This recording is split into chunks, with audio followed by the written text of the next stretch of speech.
Exposing the New World Order, you're listening to the Hagmann and Hagmann Report on the Global Star Radio Network. Stand by. Doug and Joe will be back shortly.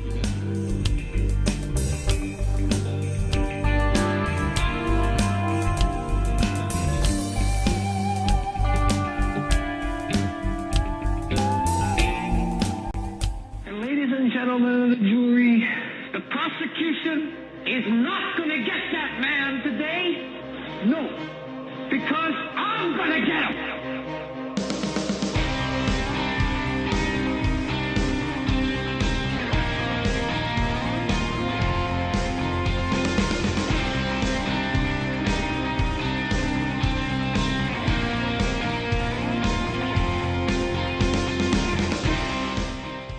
And welcome to this edition of the Hagmann Report. Doug Hagmann, Joe Hagmann, something I like to call America's premier father-son investigative reporting team. I want to welcome everyone into tonight's broadcast on this Monday, November 6th, 2017.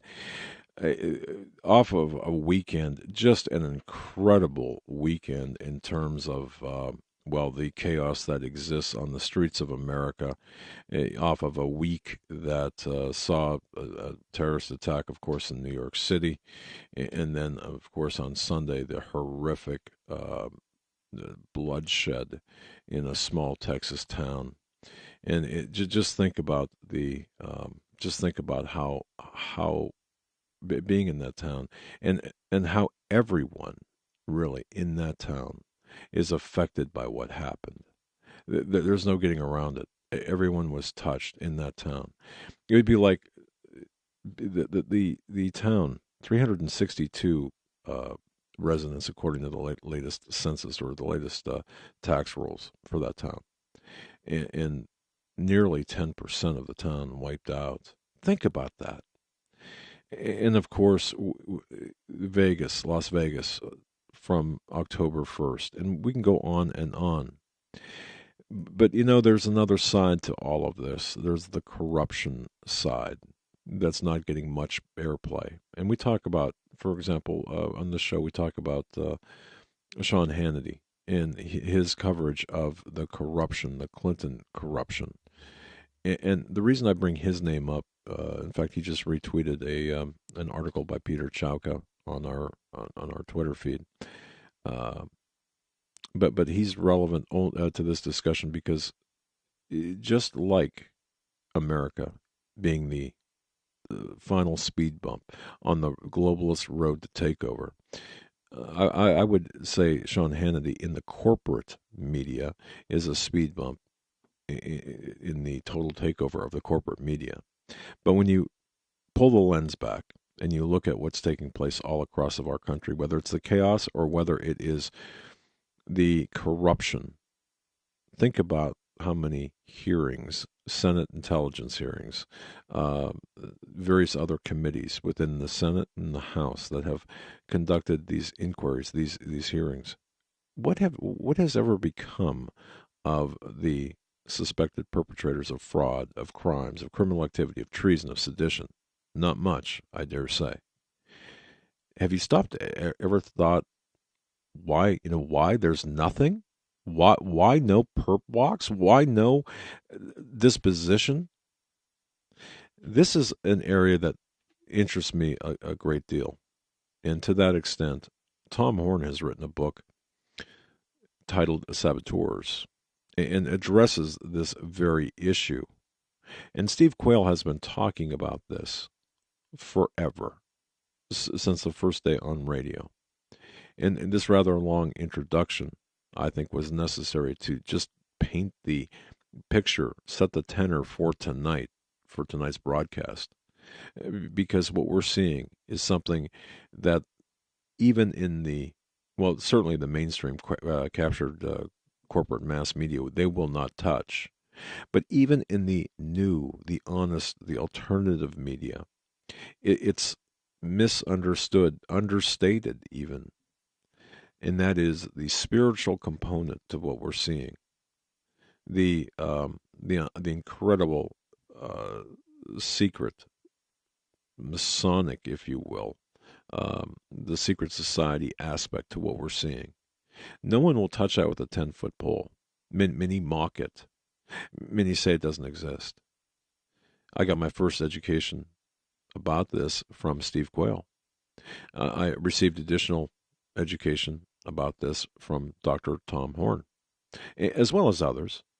But these two luminaries, these two professionals at the top of their game today, and have been at the top of their game for so many months and years, are here to discuss this very issue. The saboteurs within, the enemy within. And Joe and I here are just anxiously awaiting to what they've got to say. And I've got to say that Steve's books and Tom's latest work, you talk about a PhD education. You'll get them with both of the resources both of them offer. Tonight's broadcast in part brought to you by ZipRecruiter.com. That's ZipRecruiter.com for just a fantastic deal right now where our listeners can post jobs on ZipRecruiter for free. Just go to ZipRecruiter.com/Hagmann. More on that later.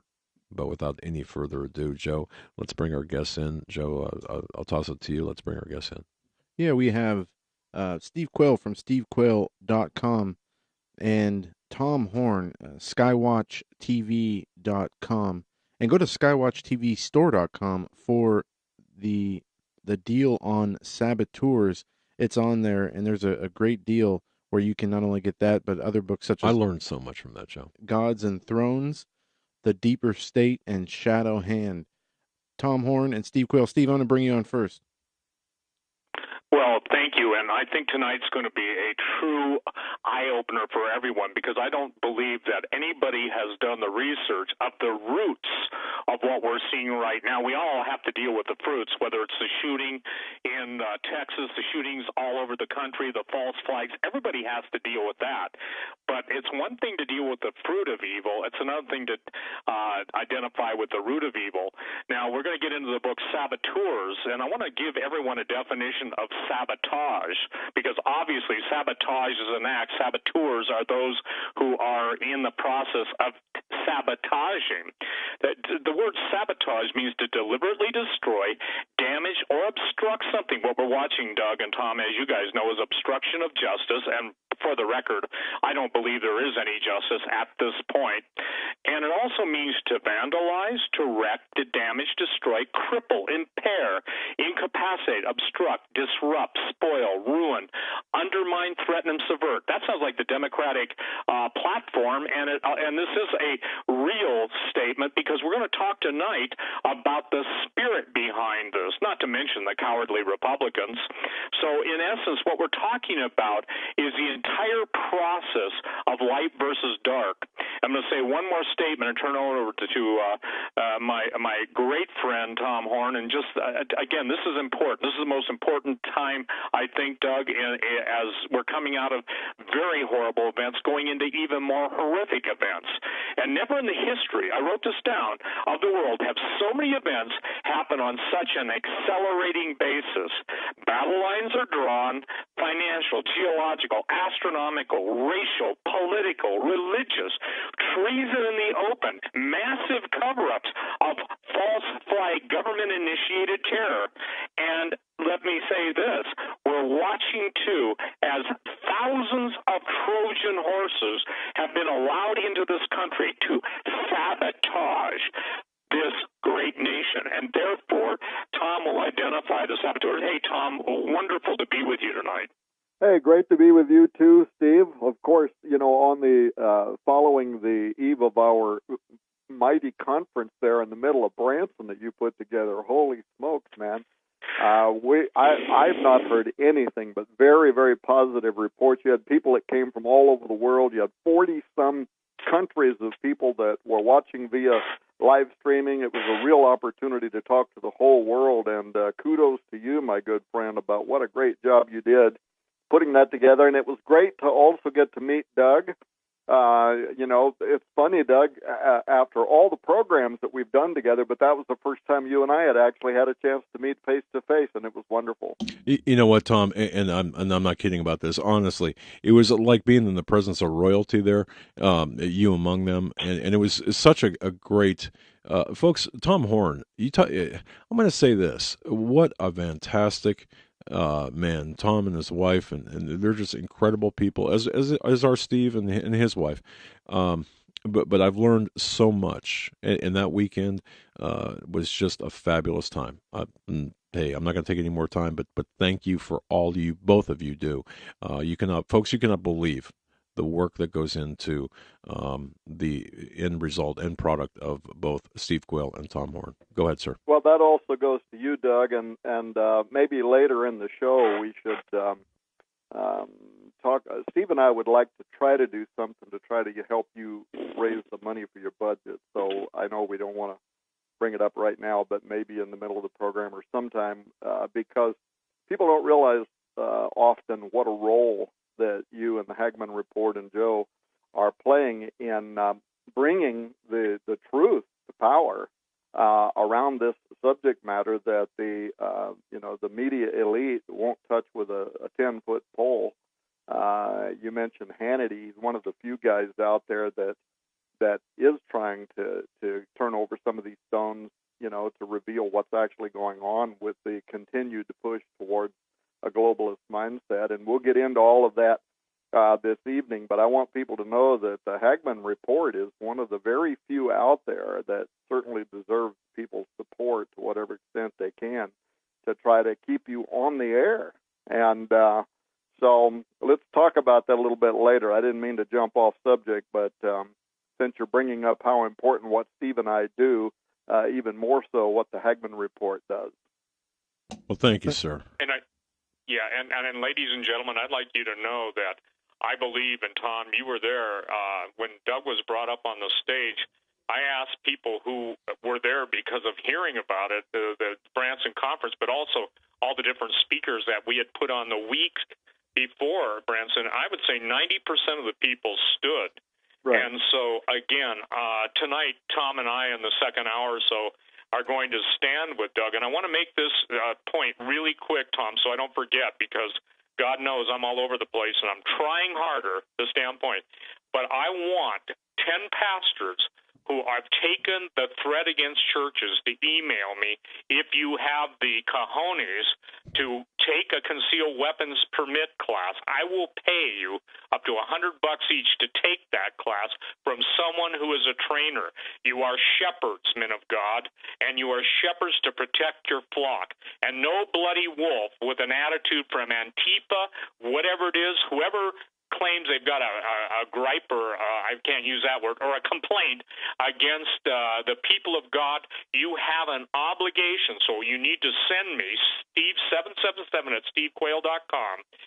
Just send me a picture of your church. Tell me how many people you have in your congregation, and if you're willing to take your sheep's life as a command from the Lord to protect your sheep, okay, then you send me it, and I'll get you $100 overnight, or within a couple days. So thank you, Tom. I'll give it back to you, but I just want to say that I take this serious. For those of you who went to Branson, my number one concern, is that you would be safe, and there was so many security there, I think, Tom, that everyone felt really safe, because to the degree that God enabled us, we had, by the grace of God, all bases covered. Go ahead, sir. Oh, yeah, we absolutely did. I mean, you went over and above, as you know, because you've been to our studio and even to my home. Security is a big thing. Everybody around us has concealed carry, but we also have former law enforcement that work for us full-time.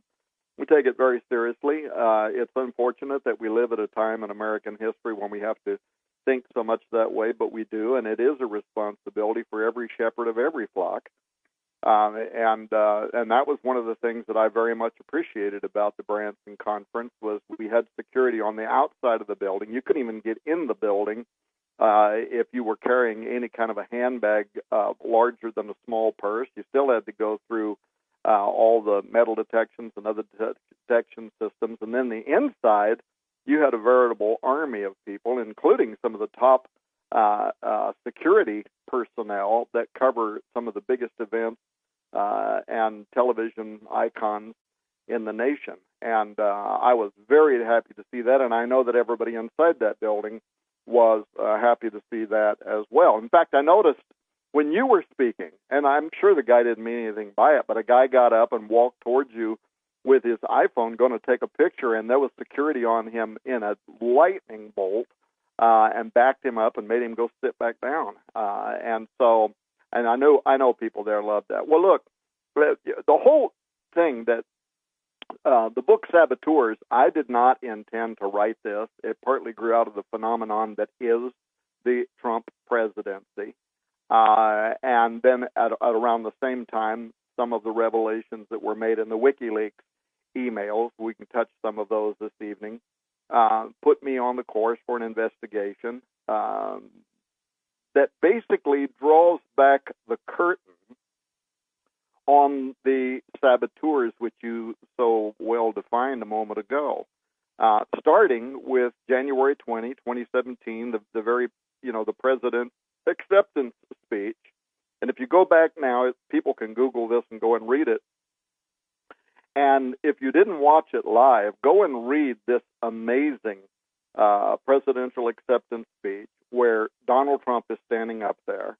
He's got George Bush and Bill Clinton, Barack Obama, the former president, sitting right behind him, who would soon be squirming in their seats, as you had, newly elected U.S. President Donald Trump. And no matter whether you like him or not, by the way, he spoke straightforwardly in that speech to establishment, bureaucratic, deep state, shadow government elite in a way that we had never heard before. And he made it very clear that his Make America Great Again agenda had not ended on the campaign trail, and that he had gathered there on the west front of the Capitol to announce more than the orderly and peaceful transition of power from the Obama administration to his. He made it very clear that his objective was to take the power of Washington, D.C. away from the establishment types and to give it back to the people. And as I was sitting there that evening, my jaw open, Nita and I watching his acceptance speech, I realized a couple of things. One, to the illumined elite, this inaugural address was, number one, a clear salvo that drew a line in the sand, right? And we've seen how they've reacted ever since then. But the second thing that was on my mind that evening was how historians to historians and scholars, the Donald was soon going to learn a lesson, and he's been learning it since. And that is pulling the drain from the plug in the swamp in Washington is a whole lot easier said than done, right? And that's because of something that an awful lot of Americans simply don't understand. People elect a president based on his campaign promises and his campaign speeches with the idea that they're going to send him to Washington. Mr. Smith goes to Washington, right? They're going to send him to Washington, and he's going to go in there and begin immediately establishing the objectives for which they elected him president. But most Americans don't realize that an election doesn't have very much to do with how modern Washington entrenched cross-party monopoly and establishment actually functions. Every 4 years, we elect a president or we re-elect one, and then he selects his cabinet, federal appointees that are supposed to oversee the executive departments like the Secretary of Agriculture and Commerce and Defense and Energy and Health and Human Services and Homeland Security and all that. But for the people inside the Beltway, they know that the real government of the United States is not the Congress, it's not the president, it's not the court, it's not the Constitution. It's what is called the federal bureaucracy, what some people call the fourth branch of government, which influences all of the constitutional three branches of government that most voters perceive are there functioning to serve we, the people, the legislative, executive, and judicial branches. The bureaucracy is basically 3.5 million people that are immersed in the whole liberal DC culture and ideology. They're globalists. They have a globalist objective that's been nurtured over a long period of time. And these people actually view things like the U.S. borders. A moment ago, I forget exactly the term you used, Steve, but basically you're saying that there are plants that are being entrenched all across the United States. And all of our intel right now tells us that they're in every state in the Union. They're like a ticking time bomb waiting to go off. God only knows if they're planning for a day of jihad here in America and what tools, including weapons of mass destruction, they might have to bring that to pass.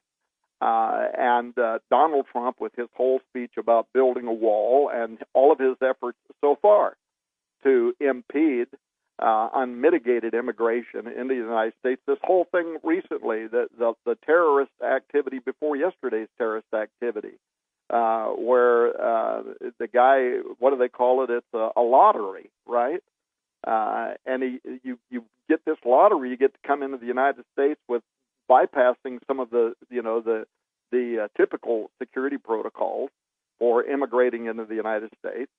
But in any case, the federal bureaucracy is made up of multinational corporations that support the globalist agenda, and these 2.5 million employees, actually more than that, 2.6, 2.7 million employees. These are career government personnel, and they work with the press, the fake news, as Donald Trump calls them.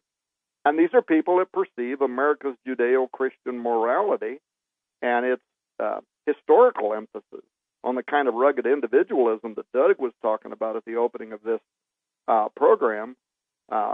Free market capitalism, which is dying a quick death now that most recent polls show now a small majority of Americans and a much greater majority of millennials actually prefer socialism over free market capitalism. Well, this is all that they hope to aspire.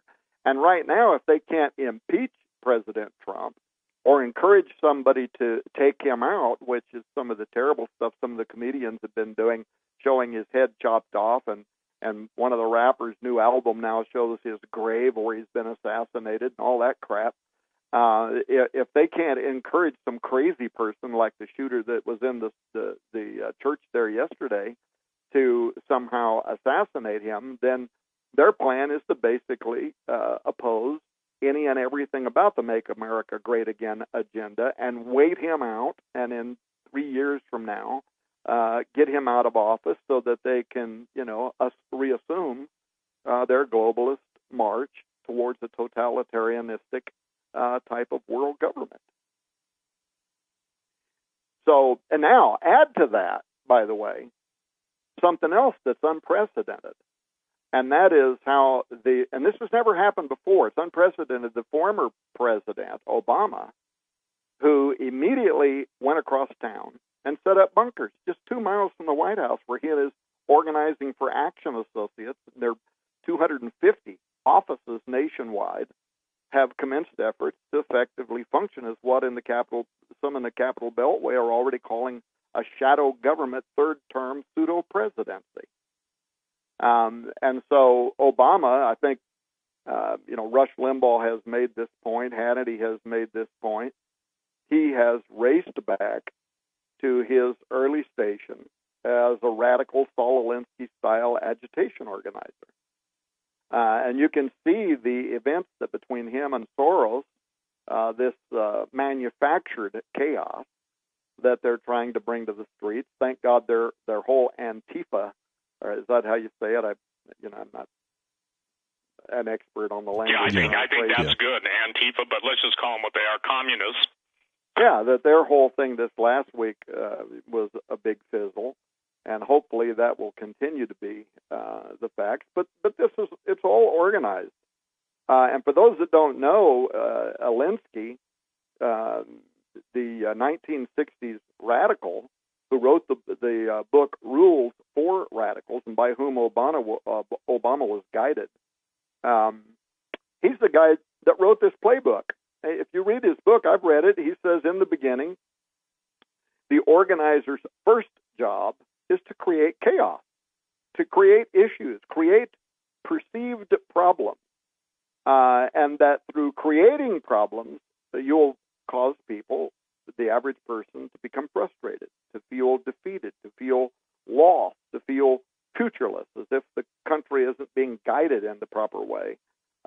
And so they turn away from whatever the prevailing system is, and they're willing to let go of the past and chance the future. That's his whole scheme. Well, that's the playbook that those who oppose Trump are using today to create the appearance of issues and problems and a general sense of desperation among millennials in particular, who have been deprived, in American history education, in the education system today. Mostly all they get is, revised versions of our past. And even now we're trying to wipe out that, tear down the statues, forget what we did in the past, tear down everything so that people won't realize what we overcame and how we became that nation that was the product of the so-called Great Generation. But to get them to turn away from all of that, to look to you for solutions. And so over the last decade in particular, the two Obama terms and part of the Bush term, the second Bush term, there's been an effort that's been literally manufactured to divide Americans through class warfare and all the rest of it, to create this general sense of desperation in order that certain politicians and elites can then extend themselves as the answer for this chaos. That's total Saul Alinsky book of rules. And I don't believe, by the way, you mentioned this guy that shot the people in that church yesterday. I don't think it's a stretch to say that some blame has to be laid at the feet of these Saul Alinsky agitators for things like this 26-year-old Devin Kelly taking a gun into First Baptist Church of Sutherland Springs and killing as many as, my last count was 26 people, I think, not counting the fact that 27 if you count the baby inside the pregnant woman that was murdered. Mentally unstable individuals like that are being encouraged by the media, by these paid agitators that are drawing money from Soros to stand up and to campaign as if they even have a clue what they're marching against, which most of the time they don't. But it encourages crazy people, unbalanced people, and terrorists to take out their misery on those that they disagree with philosophically, politically, in terms of religion, including and especially hatred that is targeted towards Christians. And that is partly because, by the way, Alinsky dedicated his book to Lucifer. And that's the reason why when I say the shadow government being operated by Obama out of Washington, D.C. today is at its core Luciferian, radical, and inspired by those that would follow the examples of Lucifer. It's that influence. And by the way, anybody that reads my new book, Saboteurs, when you get past the first chapter that deals with a lot of this stuff, like, the federal bureaucracy and why the wheels don't turn very fast in Washington, D.C., but you'll notice in that book that very quickly I get past all of that, past the flesh and blood, as the New Testament might describe it, to the supernatural darkness that's at work behind the scenes in Washington, D.C. today, because I believe that that's where the real nefarious activity is operating in order to create a new world order under a totalitarian leader that the Bible calls the Antichrist. And that, of course, is where even some of the recent discoveries in WikiLeaks uncovered efforts by occultists in Washington, D.C., who certainly thought that that election was going to turn out differently. And I think maybe God put his foot on the brakes to give us a chance at a different outcome. Maybe a 2 Chronicles 7:14 opportunity if my people, which are called by my name, will humble themselves and pray and seek my face and turn from their wicked ways, then will I hear from heaven, and I will forgive their sins, and I will heal their land.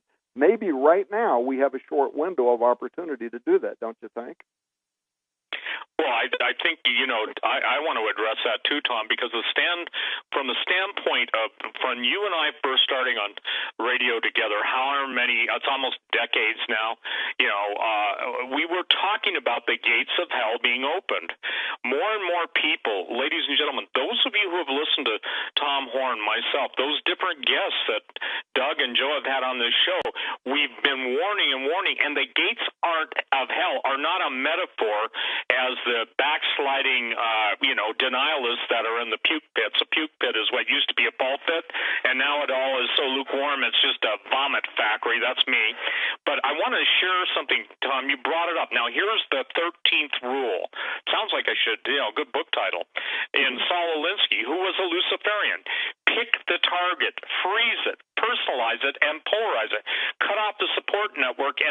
the target from sympathy. Go after people and not institutions. People hurt faster than institutions. Now, this is amazing, ladies and gentlemen, because this is what we're watching. Now, back to the supernatural. I have maintained, Doug, you've heard me say it, those of you who have heard me maybe say it too many times, but I don't believe people still get it. You can quote Ephesians 6, for we wrestle not against flesh and blood, but against principalities, powers, spiritual wickedness in heavenly places, until you're blue in the face, but until you're confronted with it, it's just basically something that hasn't been actualized or realized in the believer's life. What I believe about the book Sabbateurs, which is so critical, is Tom lays out for you the root of evil. Remember this, when Jesus, passed by the fig tree that, there was no fruit on, he didn't just say, fruit, there's no figs, but he cursed it from the roots, and the next time the disciples came by the same fig tree, it had dried up from the roots. Until the people of God understand the spiritual nature of warfare, until they begin to take their, and I would say this, operational and functional authority, which Jesus gave to his disciples, then further signed off on the power of God at Pentecost, I think that people are absolutely going to be like sheep led to the slaughter, and are being sheep led to the slaughter. Unfortunately, puke pits and churches were never meant to be, what are they called, arbitoriums, where they slaughter cattle or slaughter sheep. The point being, Tom, is that it is critical. There is no pulling back.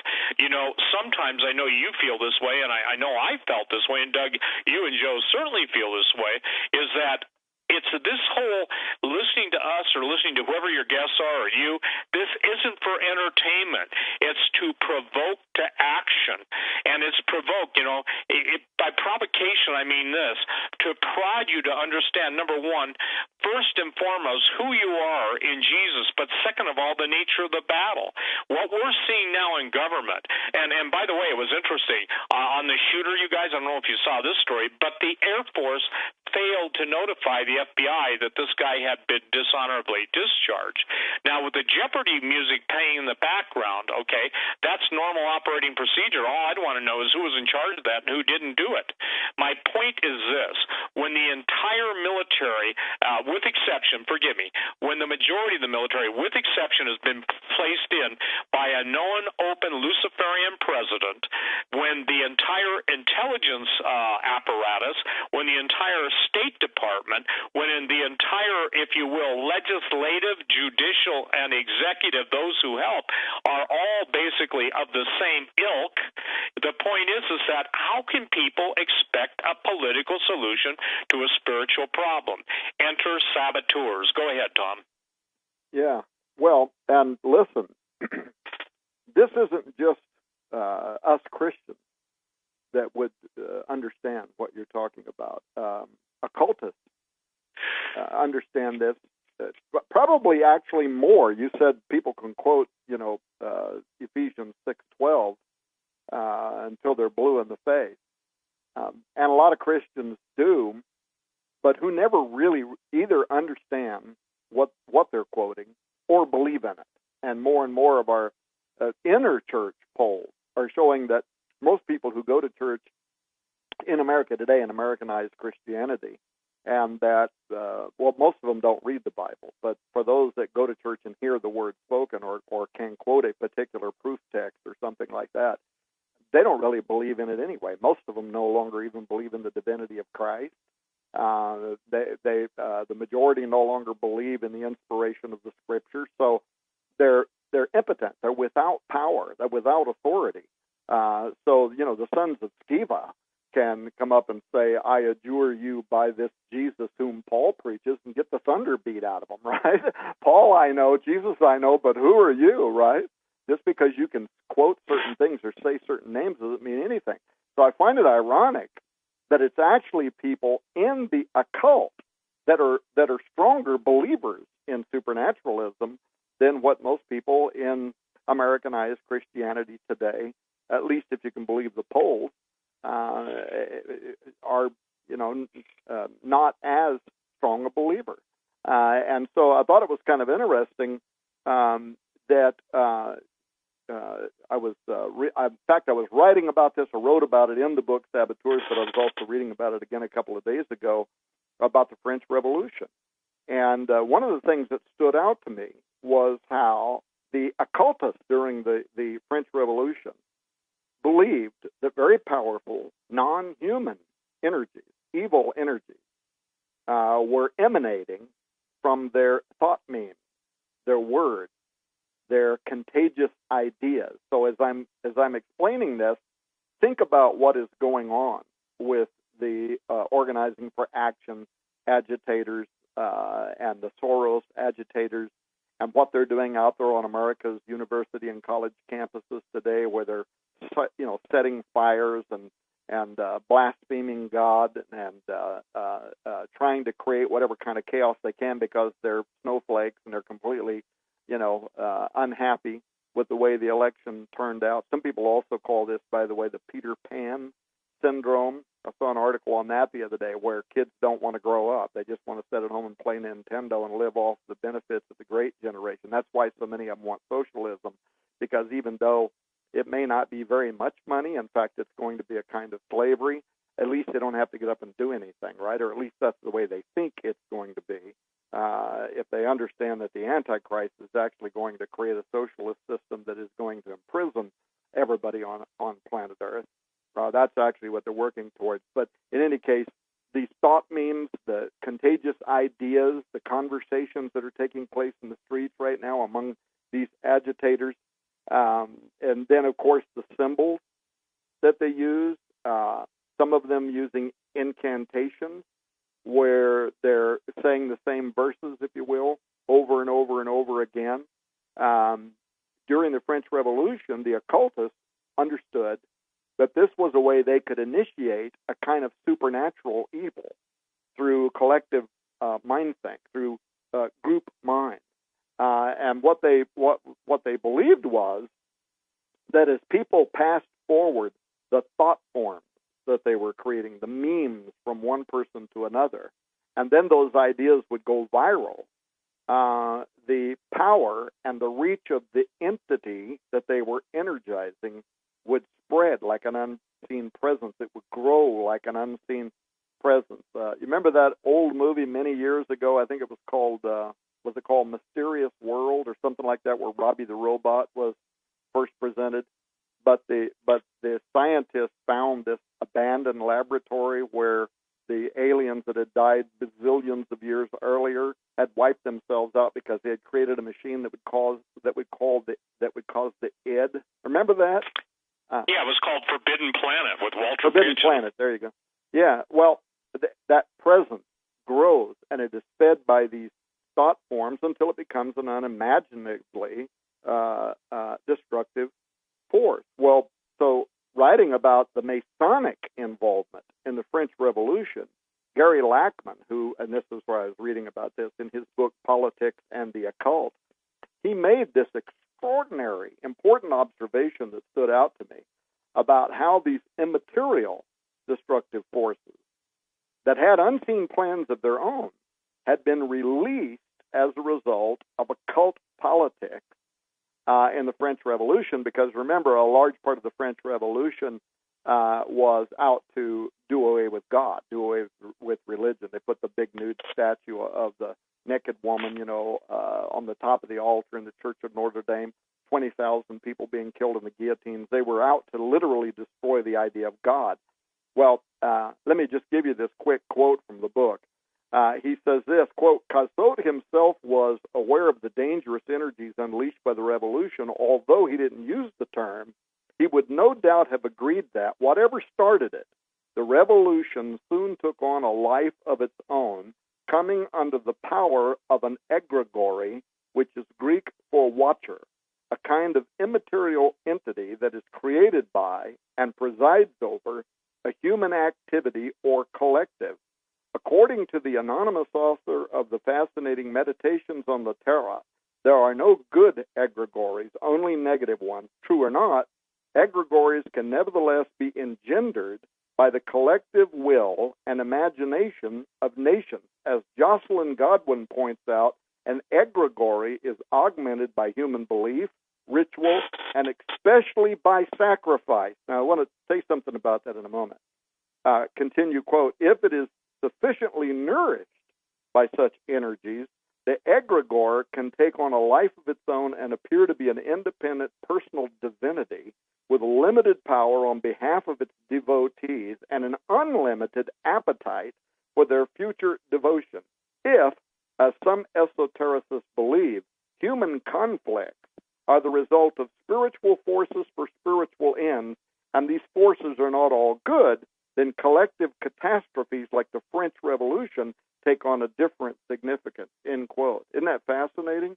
But he really nails it, and he's writing this from a completely secularist point of view.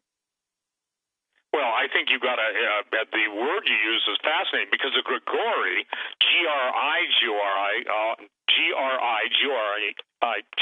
I can't say it, Grigori, also known as the Watchers, the mysterious eighth order of angels. And what's interesting is those are obviously the ones that were even, bound, and they're singing. You can see this in the book of Enoch, but the word, and boy, does this make Catholics mad, and I'm not saying it to make Catholics mad, but Gregorian chants, people say that, well, that was Pope Gregory. I got to tell you something. It absolutely precedes Pope Gregory by millennia. So when we're talking about that, Tom, it's interesting because the very word, the Grigori, and the word you used, in that quote is, we're talking right again about supernatural entities, and we're talking about supernatural evil. Mm-hmm. Yeah, and he's using a derivation of the spelling. He's talking about exactly the same thing. He calls it an egregore, but there's 2 or 3 ways to spell the same thing.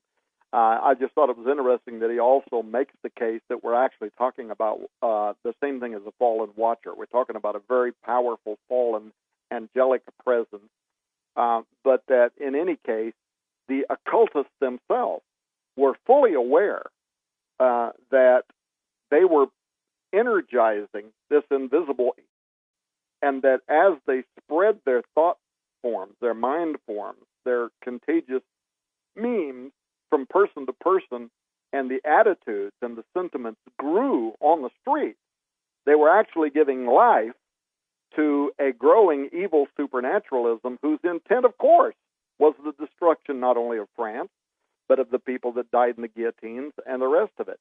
Now, another thing, and I won't quote anymore, but another thing that he went on to talk about, and I talk about this even more so in the book Saboteurs, is how these occultists, and obviously the Gregories or egregores, understand is that, and this was reflected in the WikiLeaks emails too, the discoveries, and that is that the blood and the pain of innocent persons. So you most likely are usually here talking about children because, from the Liber of Aleister Crowley, it's the pain of a child or the blood of a child that has a greater level of supernatural influence in the invisible world. But this could also be, an adult, both male or female, who are inflicted with pain, and it's pain that feeds the monster. And so notice how at the same time you have all this stuff going on the street.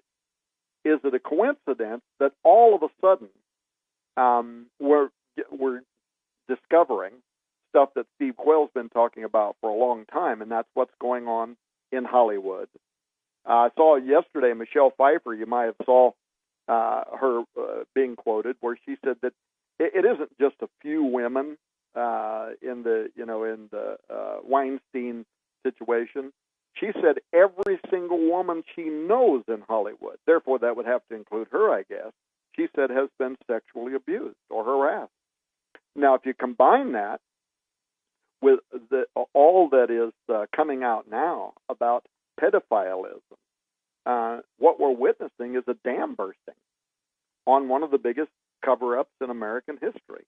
But don't forget that it was on this very program, the Hagmann report, that towards the end of last year and very early in 2017, we were discussing numerous situations having to do with the Podesta brothers, and how different bloggers and conspiracy sites, so-called conspiracy sites, typically that means the people that are actually telling the truth, right? But in 2016 and early 2017, they were speaking out on the so-called Pizzagate revelation that inferred that underage children were in fact being trafficked for use by very powerful political and Hollywood underworld figures. And of course, a lot of the sites at that time were connecting that to Bill and Hillary Clinton. It didn't help that the WikiLeaks emails included one in which John Podesta talks openly in his private email, but he's talking openly to the person he's sending the email to about his close relationship with former Speaker of the House Dennis Hastert, who, of course, was sent to prison for 15 months after sexually abusing boys. And in fact, the judge called him a serial child molester. And now Hastert, you know, he was released not long ago after serving a little over a year of that sentence. He was directly linked in these WikiLeaks emails to dozens of these different references to pizza. There was right at 150 different emails. And so if this wasn't some kind of coded language, then, brother, these people really, really, really, really liked pizza, right? Yeah, but they love blood. You know, they love the blood sacrifice. And it goes back to, Tom, just like we said, the best definition I ever got, I believe it was given to me, and take this to the Lord in prayer, ladies and gentlemen, but years ago, I asked the Lord, what's the definition of lust? And he said, the appetite of demons expressed through humans. And so when we talk about bloodlust, we're talking about a literal, the Bible says the life is in the blood. And so literally the blood of the innocent. And just remember this, that obviously Abel's blood, cried out from the ground, and when Cain slew him, and there's even the harmonics of blood. Literally everybody's bloodstream has a different, if you will, what I call song of creation, just like their DNA. But the idea is this, Tom. This is one of my, and I'm sorry, I'm going to take one of my infamous right-hand turns. But the point is the fact that the church was silent, that which professes itself in the biggest and the baddest. Maybe you know more. You probably certainly do know more about mainstream what they're saying. What I call claimants to churchianity. That the uproar was not there.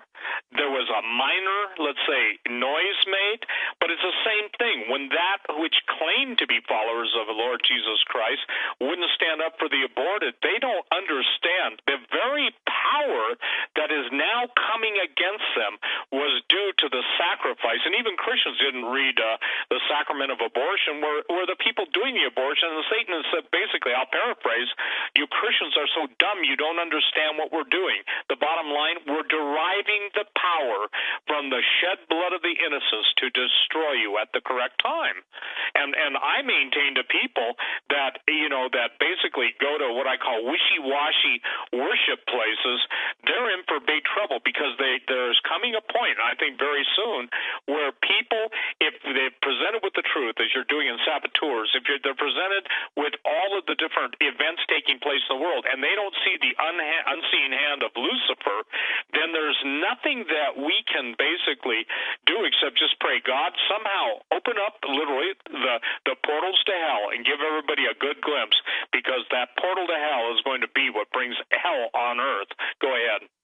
Or is bringing hell on earth. One of the things that I loved at the conference in Branson was the number of times you and I both had people who came up to us and they said, we want you to sign this book for our teenage daughter or for our teenage son who couldn't be here. I had a college guy come up and he said, you guys literally turned my life around. I had walked away from God. And that was the biggest blessing to me, to know that we were reaching out to these young people who I was actually kind of surprised by it, right? They dig Steve Quayle. They dig Tom. I was shocked, amazed, pleasantly happy to know that there is innocent blood out there that is listening to you and I. Now, I said that to say this, because I've been telling people that the book Saboteurs is not for children. This is not one that you want to get and give to your teenage daughter or son. And it's because I go further in this book than I have in others, in which I get down to the nitty-gritty, and I talk about some of the details. We were talking a moment ago about Pizzagate and, how these different foods were a coded system for pedophiles. Hot dogs with pizza equal a little boy. Pasta with pizza meant a little girl. Cheese was for a little girl, and so on. And that was partly why a conspiracy grew up around those emails, because it became public knowledge that Tony Podesta, who's I read the other day where he was arrested and then released, so we're going to see where that's coming up. In some of the whole thing going. In fact, you would know more about this, Doug and Steve, about his possible connections, collusion with Russia, some of the nuclear deals and stuff that were being made. But in any case, his occult pedophilia art collection. That partly was raised.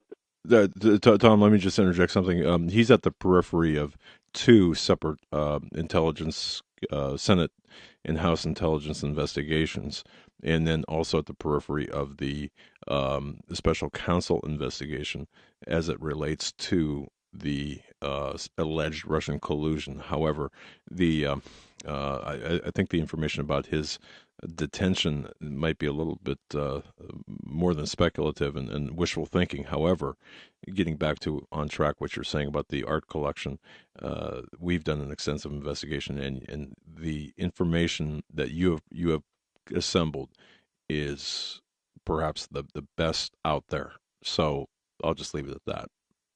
Well, it's very disturbing, and it. I think it ties together with the idea of some of the co-conspirators who may in fact have been involved, not just with pedophilia in the sense of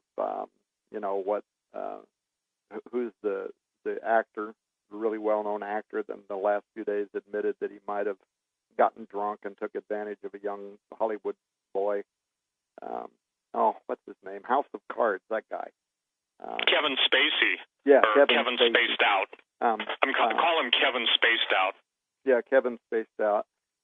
That kind of activity, but something much darker in the sense that some of these children may have been absconded and never returned. They've disappeared. They're on posters at the post office today, where people are looking for them, and they're never going to be found again because there was some very dark stuff that could have been connected to some of these people that was going on in the circles of the Washington elite. And so what most people in the public, they've read about the restaurant owner of Comet Ping Pong, James Alefantis, and I don't know how you can own a restaurant in Washington and be considered one of the top 50 most powerful people in Washington, D.C., so that's interesting. But that restaurant, Comet Ping Pong, is also mentioned a dozen or so times in these leaked emails. And by the way, that's for people who are listening to this program, and that sounds familiar. That's where the guy named Edgar Welch, he went there with a gun and was arrested for taking his AR-15 rifle and a handgun back in December, and after he was arrested, he told the police he was there investigating a story about Pizzagate and Hillary Clinton running a child sex ring literally out of the eatery. And then don't forget, now, there's some very, very strange stuff here. Several weeks after Welch was arrested, remember this, CBS 46 evening anchor Ben Swan, he was a really popular newscaster and an investigative journalist. He had his Truth in Media website. He had his Reality Check program. And I watched the program live when it happened. He had launched this investigation of the Pizzagate story.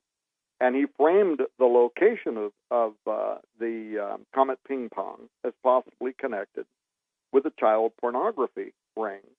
that was being run out of Washington, D.C., and he questioned, and he actually raised some very good questions about why authorities had been unwilling to conduct a full investigation into allegations involving that pizza parlor and the one next to it. He pointed out how some of the music bands that were playing there were singing songs that joked about pedophilia. He showed all the artwork that matches known boy lover symbols that the FBI had actually published as part of their list. By the way, the Podesta emails also mentioned pizza and handkerchiefs, and that's noted code language according to the FBI for pedophiles. So there was some of that stuff that was also well known. And then he also pointed out how that, 2 doors over from Comet Ping Pong was the other pizza parlor named Besta Pizza, and their logo matched what the 2007 FBI report depicted as a unique symbol commonly used by pedophiles in order to identify one another to express their particular preferences in children, which is a winding triangle that stands for boy love. But remember, immediately after he gave that report, a couple of things happened. First of all, Besta Pizza modified its logo. But then things got really strange. Just a few days later, Swan's Truth and Media site suddenly disappeared. His Twitter account disappeared. His Instagram account disappeared. His Facebook account disappeared. And so you have to ask, but did somebody tell him to back off? Was he threatened? Was it just his bosses telling him to quit the conspiracy-themed reporting?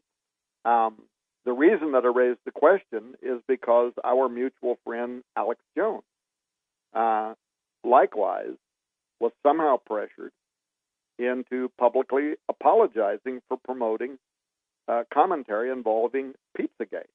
Now, I'm only assuming that with Alex, who is a pretty brave guy, right, that he was just threatened by some kind of defamation suit, and probably the people inside the company said, look, this is just not a war we want to fight. And so he went, on the air and said neither Mr. Elephantis nor his restaurant Comet Ping Pong were involved in any human trafficking that he was aware of.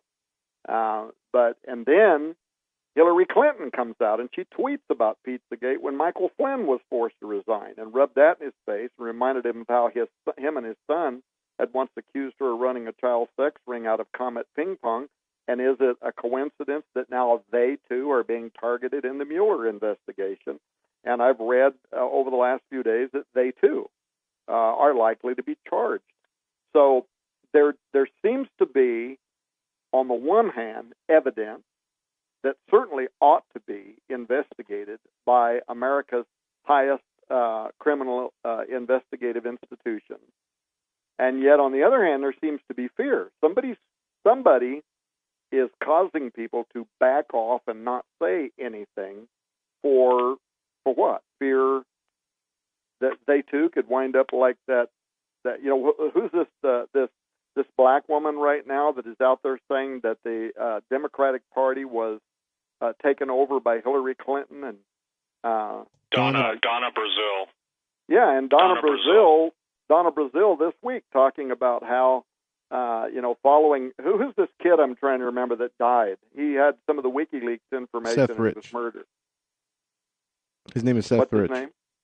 Yeah, and she referenced him, and she said following that she was afraid because she wanted to, she wanted to speak out on behalf of Bernie Sanders, and she wanted to speak out against the Clinton family crime syndicate, and said that after he was mowed down or after he was murdered, she became afraid for her life, closed the blinders in her house, she said, because she was afraid that snipers might try to take her out. So this is beyond, in other words, conspiracy, right? This is beyond little websites and guys trying to make something out of nothing when you have people that work inside Congress that are afraid for their life. So anyway, I do think, and like you say, Doug, I know we're getting ready to go to a break here, but like you say, in the book Saboteurs, I thoroughly investigated a lot of this information. You did And well, it is Tom. Tom, you did well, and we are skipping the top of the hour network break. We'll take the next network break at the top of the next hour, just so you can continue this wonderful dissertation. Well, I know you got to take commercial break. Let me give you a break a minute. And again, I think it's critical that we understand if you will, the point at which this country is at. Number one, there is no truth, and I think I want to give a scripture, not to quote be a Bible beater, but to Jesus said the whole world lies in the evil one, and what is really obvious is the kingdom of darkness. They'll call it the shadow government. They'll call it the dark government. They'll call it everything. But let's just call it what it is, the kingdom of darkness. And the kingdom of darkness takes the promise of the quintessential liar in creation, Satan, more seriously than the recipients of grace. And I think I'm getting it now, Doug. I've said this, Tom, and maybe you've heard me say it, but I've said it on Doug's show a lot. It bothers me that, and literally, I don't know that Jesus, when he said, we are as sheep led to the slaughter, I don't think that's what we're supposed to end up just welcoming the slaughter. And, of course, we welcome it at someone else's expense. What I'm saying is this. We had better get our ducks lined up in a row. And ladies and gentlemen, I believe, and I just wanted to say this, those of you who could not attend Branson, those of you who could not live stream or order the DVDs, when you order the DVDs, you can go on my website, there's a banner there you can click on and order them. By the way, they're in stock. You'll find out that there was an unusual anointing there. An anointing means that there was a definite sense of God being there. People's lives were touched. I think Henry Gruber spent almost, 12 hours praying for people in the front of the mansion. The people at the mansion said they had never observed the spirit in a complimentary way that was there compared to other quote-unquote Christian events that take place. So why am I saying this? I'm saying this because the same anointing that was present, the same thing Tom Horn is talking about. I dealt with a beautiful young lady from Australia, and she came all the way, and she wrote me out. Obviously, I'm not going to read it, but a calligraphic, her calligraphy was beyond, it was like the Lindisfarne Gospels, if you know what those are, the Book of Tells, and absolutely, people came and they said, and Tom, you know this, they said it to you too, the Lord told us to go to this thing. So when someone comes from 12,000 miles, we had people from South Africa, and by the way, just let me say this, one of the people that came to South Africa, from South Africa to Branson, is going to become the African distributor for Gen 6 in South Africa, because shipping books to South Africa is incredibly expensive. But he'll be publishing the books. He'll be publishing, or actually duplicating our DVDs. So all of you in South Africa, I apologize for the horrific shipping rates. And for instance, there's I think 13.5 rand to $1. So when you're talking about 520 rand per book, that's a lot of money. So Tom, I also spoke to him at 3 o'clock this morning, and I said, listen, the stuff that Tom Horn has written has to get into South Africa. So here's what I want everyone to understand. We are absolutely at the time in history where God is reaching out to the lost sheep. He's sending us into the highways and byways. And the neatest thing I know, I told my friend Sean today, I said, Sean, how old are you? And I didn't know. I knew he was young. He's 36. Tom, it's so neat. And by the way, ladies and gentlemen, I've tried to make a deal with Tom, and this is and to the praise of God's glory. I said, Tom, I want to hire your daughter. I want to hire your son. And if that won't happen, then why don't you adopt me into your family? And I was serious. You want to steal all my best stuff. No, actually, I would settle for being adopted. I've said this, that literally, I have never met more hospitable, God-loving, and for people that don't know this, Joe Horn is probably one of the most talented and gifted men. Now, this isn't a mutual praise session. I'm just telling you, ladies and gentlemen, that God is answering my prayer to absolutely turn loose young men and young women, and these young men and women are fearless. The last guy you'd want to start anything with is Joe Horn. I'm seriously. And I want you to know this, that the anointing that was on Branson, I think, Tom, you queried everybody that was at Branson. You had at least a dozen people there from Skywatch TV, including the speakers that were there, that you published their books. But everybody, this isn't except for basically crows. I got their emails, but everybody remarked upon how, and 4 out of 2,900 is a pretty good percentage. Sure. Remarked about the sweet spirit that was there. And people, they told Pastor Langford they were living in sin. They gave their hearts to Jesus. Many people said thank you. And what Tom Horn said, ladies and gentlemen, so I'd encourage you to get those DVDs because, again, you're going to be blessed. I got emails today. Maybe I'll read one. I can't read the 100 I've gotten since Branson, but people were just absolutely, they came expecting to hear what God wanted them to hear. They left rejoicing that they heard. And so many of them said this, Tom, to me in emails, the questions that have been on my heart for decades, you guys answered in a couple days. So I think that's to the praise of God's glory. And, I think we better share with people, too, because one of the things you deal with in saboteurs to get back on is basically the whole idea that all of these, if you will, shadow masters, the kingdom of darkness people, they all are in cahoots discussing the imminent so-called disclosure of aliens and related technology. Now, how is that in your, you wrote about it, obviously, but share with everyone who the great champion is and, share, too, who the Collins Elite are, if you would. First question, the great champion. Second, Collins Elite.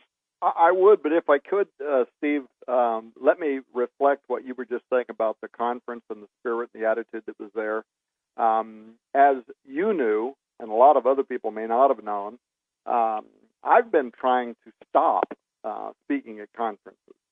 And in the very beginning, when you first talked to me, I was like, look, you guys go, man, we'll support you. We love you to death. You're the speaker. I'm not the speaker. I don't want to go.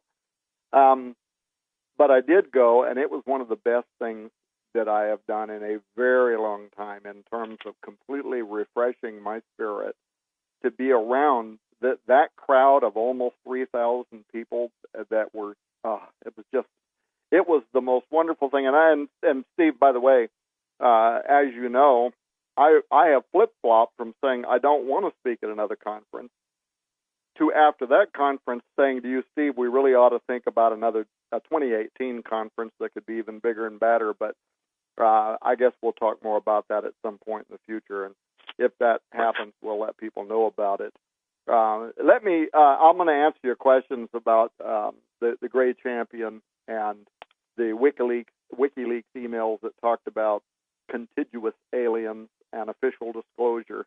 But I want to ask one other thing that maybe you guys can tell me, because I was just reading this today, and I have not had a chance to vet it. Maybe you guys have information around it, but it's still on this whole issue about pedophilism that might have been reflected in the whole Pizzagate thing and all that.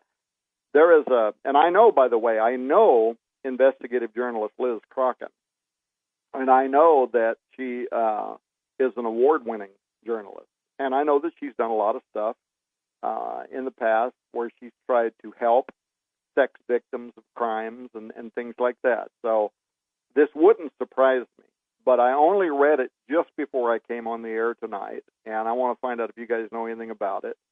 The article that I read, I won't even give the website, but the article that I read was quoting Liz Crokin as confirming the existence of a Hillary Clinton sex tape that was uncovered in the WikiLeaks, and not directly from the WikiLeaks, but what the WikiLeaks linked to in some of the other people that had access to these files.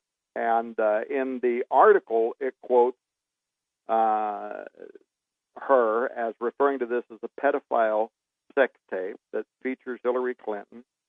And the reason I'm asking about it is because the article says this is getting ready to be released to the public, and it's going to finally prove that the WikiLeaks scandals are real by exposing elite satanic pedophile rings involving high-level political figures. I'm quoting from the article now. High-level political figures, corporation heads, and entertainment industry moguls. The existence of a file found on the disgraced former congressman and convicted pedophile Anthony Weiner's laptop, and the name of the file that they found was simply called Insurance File. And on the insurance file, according to this article, is the Rosetta Stone of information connecting major elites to horrific crimes, with some of the content on the files being so horrifying that some of the hardened police officers that saw it were brought to tears, the article says. Strachan says she's not only confirmed the existence of the insurance file, but that it is about to be made public. She said that rogue officers in the New York PD have the file and have also leaked a copy to whistleblowing organization WikiLeaks. Aside from getting confirmation that the material is soon to be exposed, she says she also has evidence that one of the files is a pedophile sex tape featuring Hillary Clinton and Huma Abedin and an underage girl, and that along with other files due to be released, will finally prove the Pizzagate and Pedogate conspiracies are real, says Crokin. Do you guys know of anything about this? Tom and Steve, okay, just to kind of frame this up very quickly and concisely, I had a source within NYPD right after the warrant was executed on the devices at the residence of Anthony Weiner and Huma Abedin when they were cohabitating together. This is before their marital woes. NYPD, the task force, along with the FBI, went in and seized not just one laptop that they're referencing, but the router, the desktop, and a number of other mobile devices. This came to me, I believe it was in January, and I broke this information. The information that you're referring to originated from my source within the task force that was comprised of a multiple number of agencies during the execution of this warrant.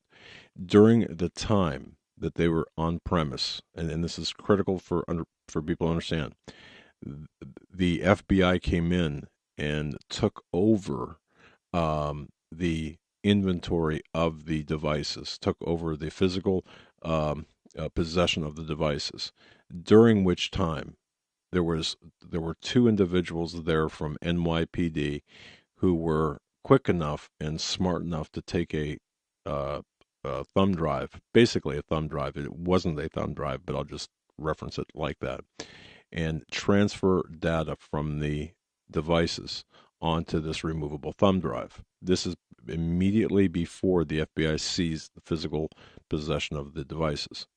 Now, what happened from that point is that was later discovered by the FBI. The files are in the hands, as we speak, of at least two. I won't even tell the agency's name. Two people who were on site there. And yes, you are correct that one of the files, there were multiple MP4 files, multiple MP4 files, multiple JPEGs, and other images. Some going back to Epstein's Island, some on the Lolita Express, and others actually from campaign, Hillary Clinton campaign, senatorial campaign activities. And this was surveillance conducted not just by Epstein and others, but also by members of the Secret Service. This is not, I broke this on the Alex Jones show. This is back in January, and the additional information which I just gave out there, never before spoken, but I can verify the existence now. Whether or not they'll ever see the light of day, Honestly, Tom, I don't know. I don't know. I just don't know because they will know where these came from, and there's only a certain number of people that were in that raid, and there's only a certain number of people that were that had access to the actual physical devices. I don't know if that answers your question. Well, it does a lot because, and I want to ask you kind of a follow-up question. If you're aware of Liz Crokin, and I am familiar with her. In fact, I think she writes for like the Politico and several really, really well-known Washington, D.C. based investigative news sites. And I think she's very respected. And if this other news source isn't misquoting her or taking her out of context, and this was only published a couple of days ago. I only read it today, but it was only published a few days ago, so it's not all the way back in January. Is it possible that circumstances have changed? Because if they're quoting her correctly, she has watched the video of Hillary Clinton and Huma Abedin and this underage girl, and basically she is saying this is getting ready to be made public.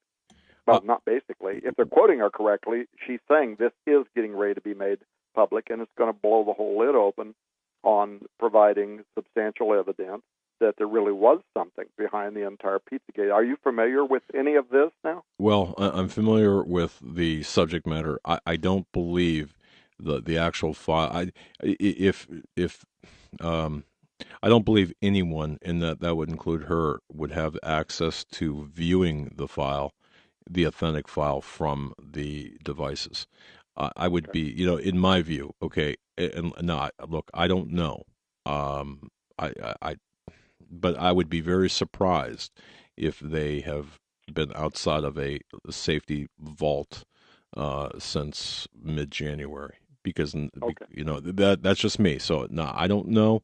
I'm not up on any more of that. Now, I just want to be very clear with people and with you. But I would be very surprised if she actually laid eyes on a file like that. Well, So, and because this wasn't being reported by a major news media outlet that I know, that's why I wanted to ask you that question. I'm really glad that you clarified that for me. But the bottom line is, I think what we're seeing is the door opening. Steve and I have talked a lot about the opening of portals. This is a different kind of a portal that's opening. And you've got young actors like Corey Feldman now charging that he was molested, as well as some of the other kids, the Hollywood actors, that they come in and these parents are willing to groom the kid for any kind of a role and turn a blind eye if they think it's going to make their kids famous and they're going to get a bunch of money or whatever. Robert Downey Jr., you might remember, late last year, he didn't say who, but he alleged that the hammer was getting ready to drop on. He said that this reached all the way to the top in Hollywood of different individuals who were molesting children. Specifically, he was talking about that. He wasn't talking about, putting a sexual harassment against adults. He was talking about the molestation of children. And now, of course, with Kevin Spacey, Harvey Weinstein, the brouhahas, the reflecting.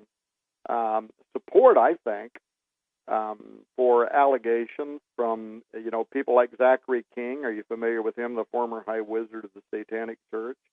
And he's been out there lately claiming inside knowledge of a Hollywood pedophilic, he calls it an epidemic, in which celebrities at the highest levels are not only raping children, but in some cases sacrificing them, and that's why they turn up and they're missing. But anyway, bottom line is, and I think I've said enough about this, in the book Saboteurs, we do a thorough examination into what really was discovered in the WikiLeaks, what really was going on, and whether or not everything surrounding the actual Pizzagate conspiracy was overblown and never had any real substance.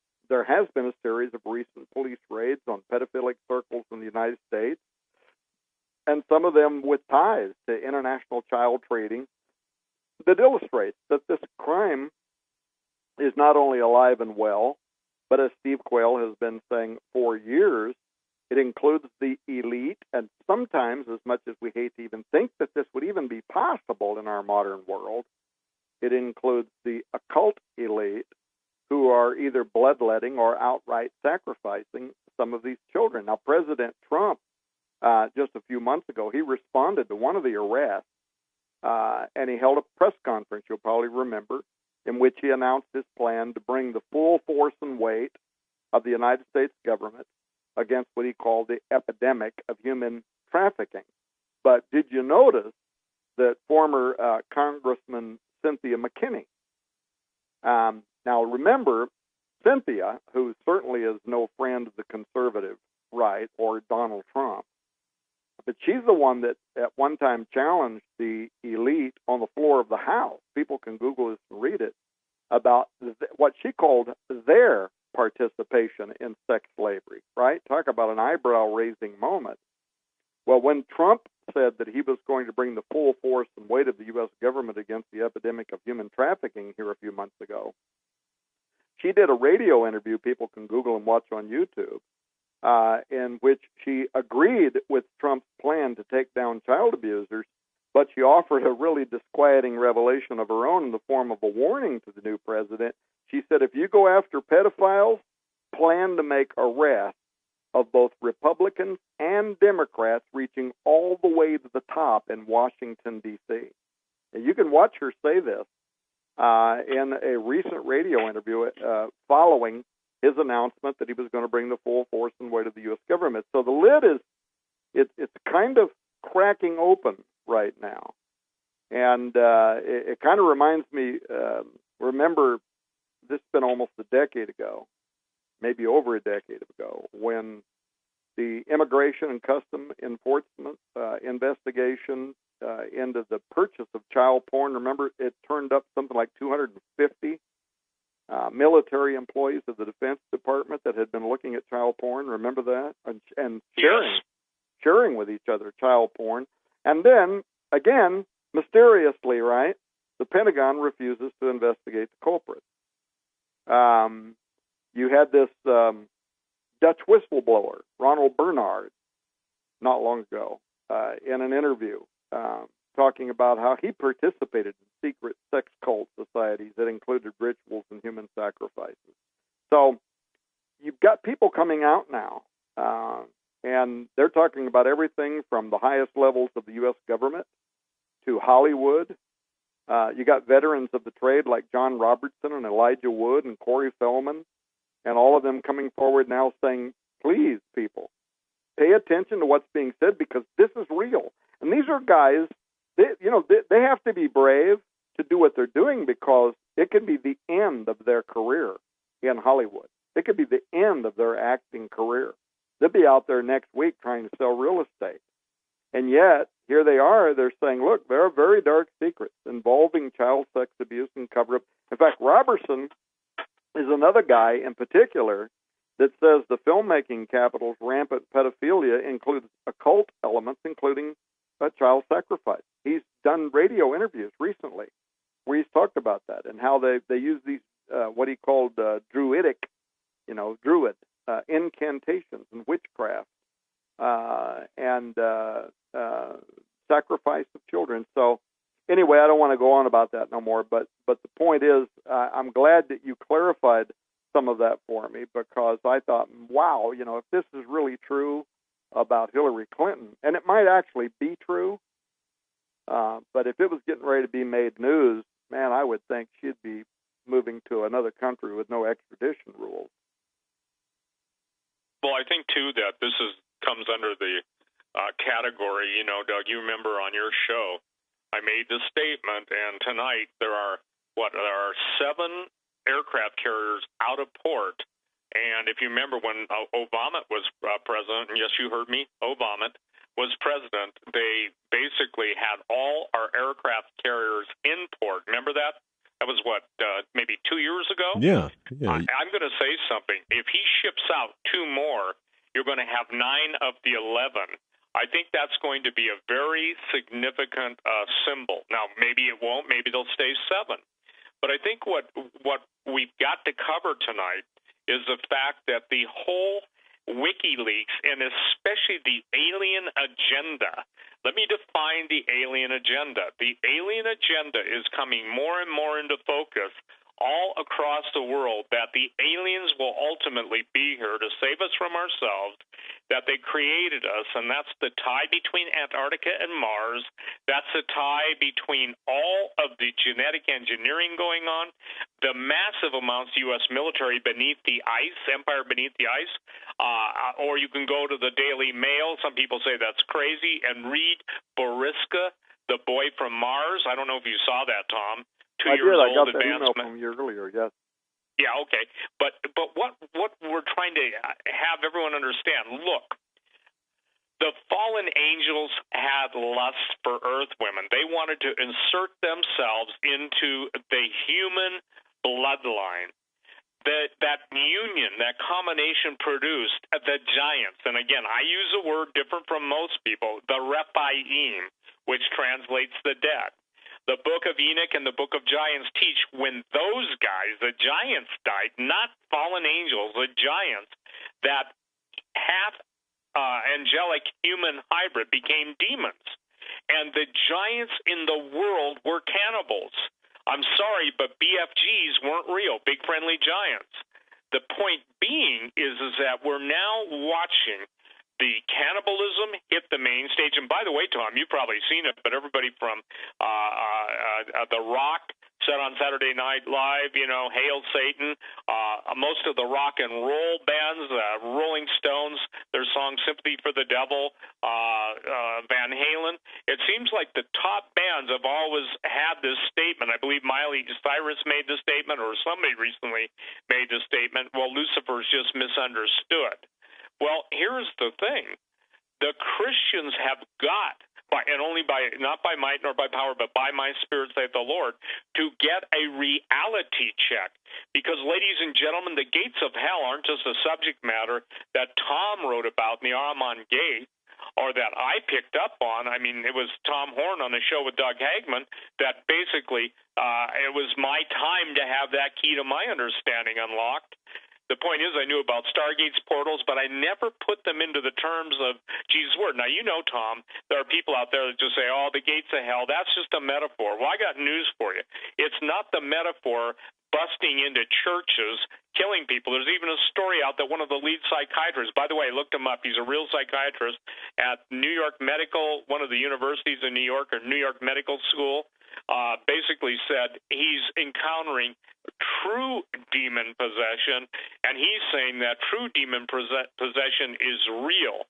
And all I can tell you from, my 40-whatever years of walking with Jesus, now 45, or stumbling with Jesus, is I've seen the real manifestation of demons where you're dealing with supernatural strength. The Christian does, in the person possessed, the Christian does not have to fear that. But if there's no practical application of the Word of God, if there's no boldness, no authority, no dominion, and I'm not talking about the dominionist theology, I'm talking about dominion, meaning the dunamis, the dynamite of the Holy Ghost.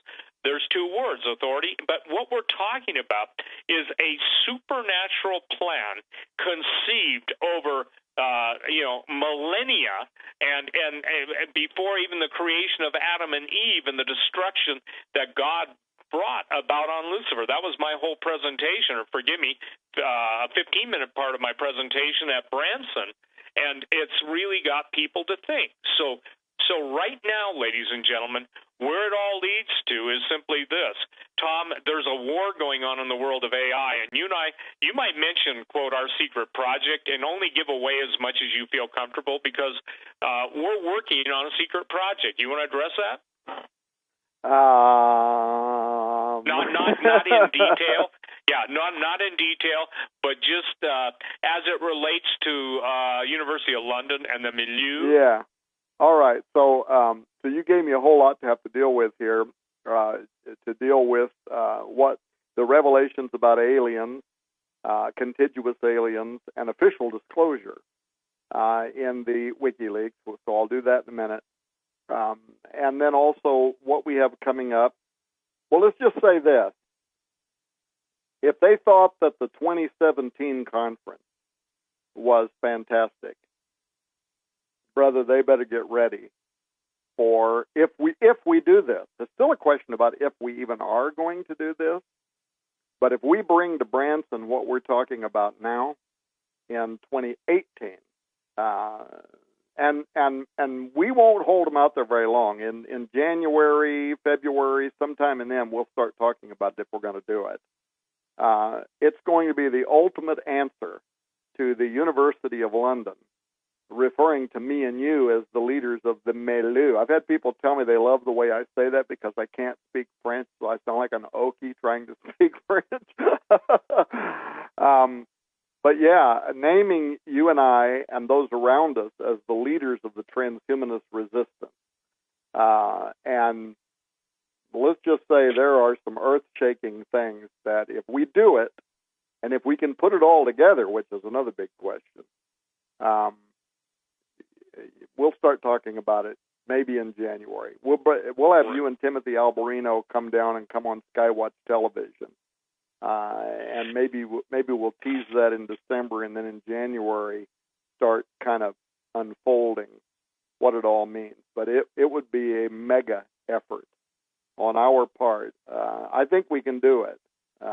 We'll just see. We'll see what kind of feedback that we get from people. Now, Steve, before I go into this whole thing about the WikiLeaks revelations involving contiguous aliens, is this a good time since we skipped the? Yes. Yeah. Why don't you talk about? Yeah. Yeah. Well, Steve and Tom, just to be clear, what we've done for continuity of program, we've the next network break will be at the top of this hour. Right. So just to be clear, and well, go ahead, sir. Go ahead. Yeah, Tom, if you'll go ahead and just introduce it, then I'll take it from there. Yeah. Well, here's the thing. I became aware of some things I didn't know anything about, and I don't want to say or do anything that would make Doug feel uncomfortable.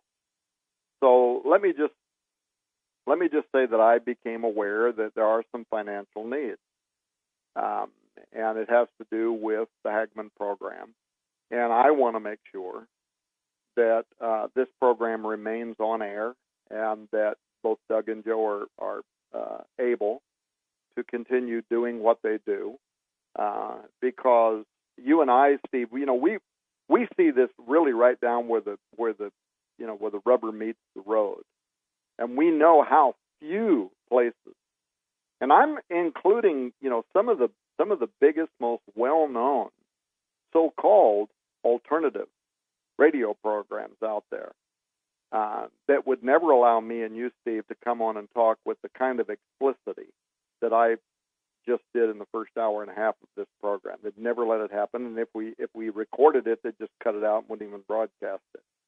There are very few, if any, besides the Hagmann report, that allow for this kind of visible discussion about what the real issues are. Really get behind to what Lieutenant Colonel Robert McGinnis calls the deeper state. Forget the deep state. We need to know what's going on in the deeper state, the saboteurs state. And I've never seen anybody like Doug that will so warmly open his program at his expense and allow me and you to come on. We talk about our books and products, and we hope for people to buy those products because that's how we function too, and how we pay the salaries of the people at Workforce and all that. And Doug and the Hagmann report let us do that, and then they just go off the air, and they're always gracious. And anytime we want to come on, they let us do that. And it's not just me and you; it's all these other groundbreaking investigative reporters that are allowed to come on and do this. And anyway, at the conference, I didn't know. I just became aware that there were financial needs. And so I didn't want to embarrass Doug, but Steve, you and I got together after the fact, and we said, man, we need to do something about this. And so Steve and I, and this is very clumsy sounding because we've not rehearsed anything that we were going to say about this. We just said we need to help Doug raise his operating budget, at least some part of his operating budget, for the next month or quarter or whatever. And I don't even know exactly what that is, but I know it's a lot of money. So I said to Steve, I said, hey, Steve, what if we did this? You brought me on Hagmann, and you challenged people to sponsor a pony, and you did all that, and you helped me build one of the integral buildings now that's being used for the Royal Family Kids Camp. We just celebrated that at our conference, and we met with some of the pony sponsors that have done that through Hagmann.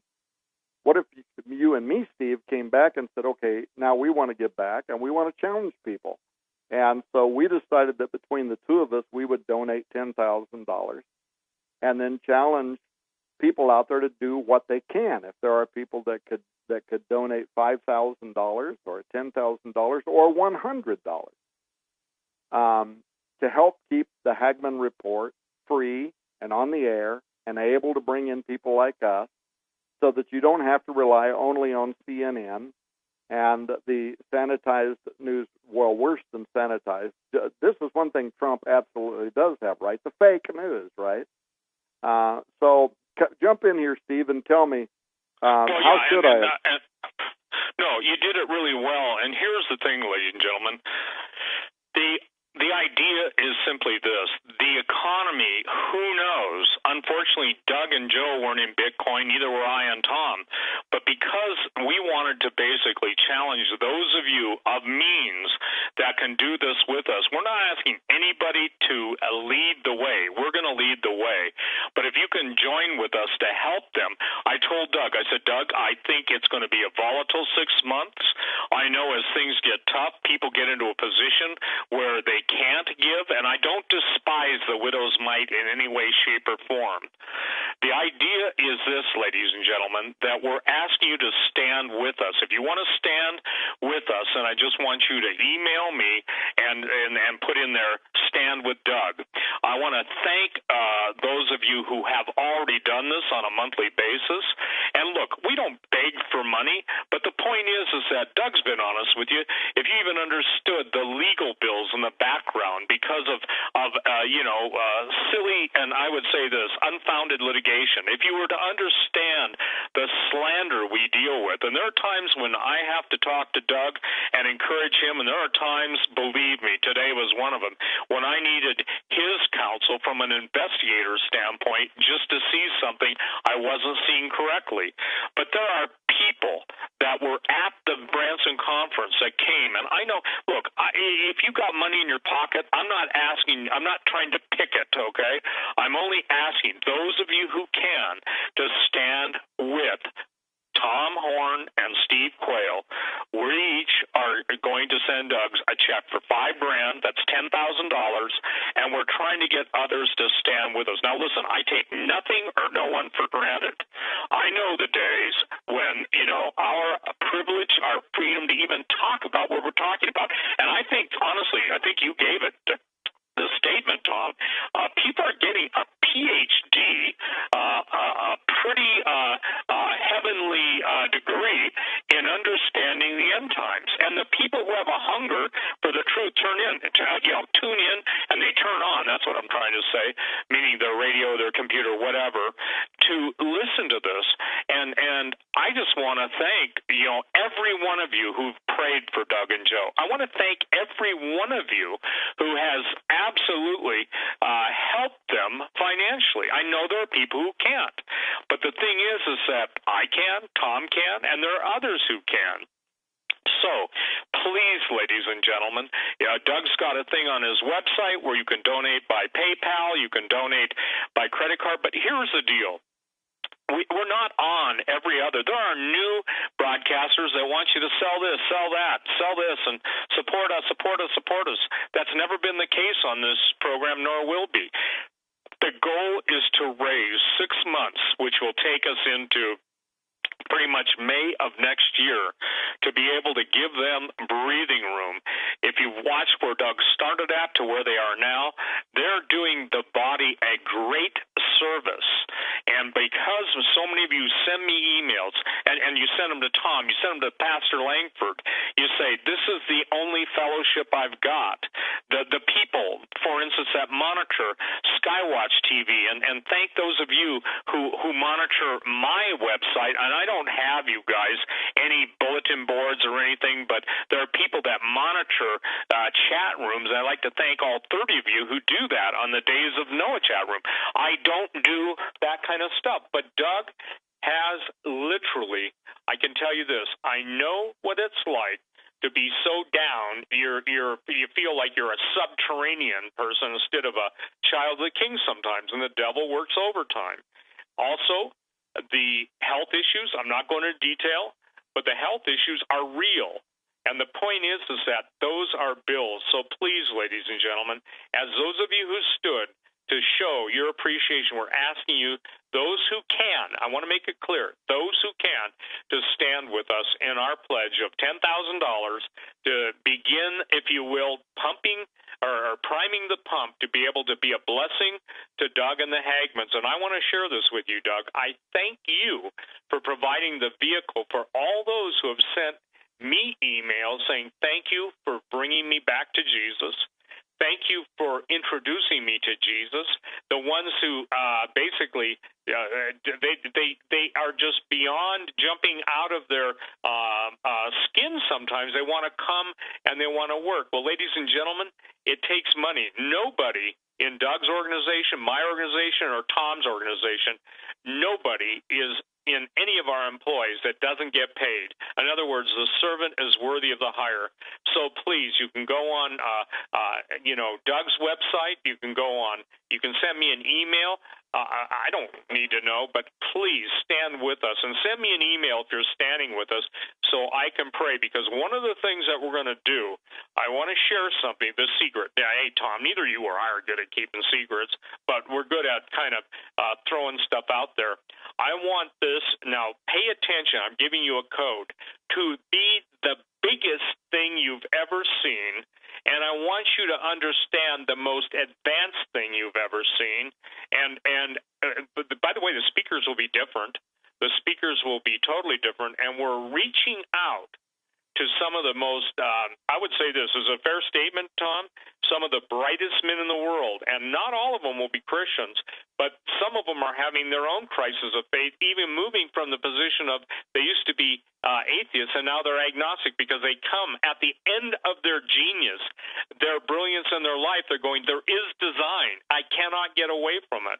So, ladies and gentlemen, I'm giving you too many clues, but I promise you this. And somebody said, live up to your promise. I ran short of time. I went back, covered produced an hour and 40-minute update that I would have given at Branson. That will not happen again, I assure you.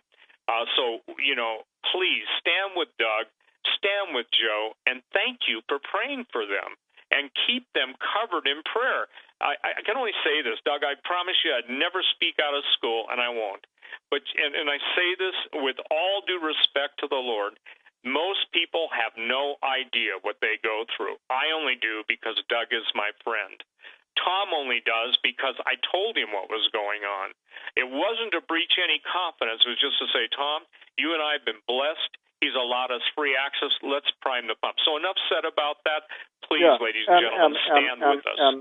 And I went on in my own way to find out, what was being said and done. And there are things that we're not. Yeah, look, I know right now Doug is probably wishing we would just shut up, right?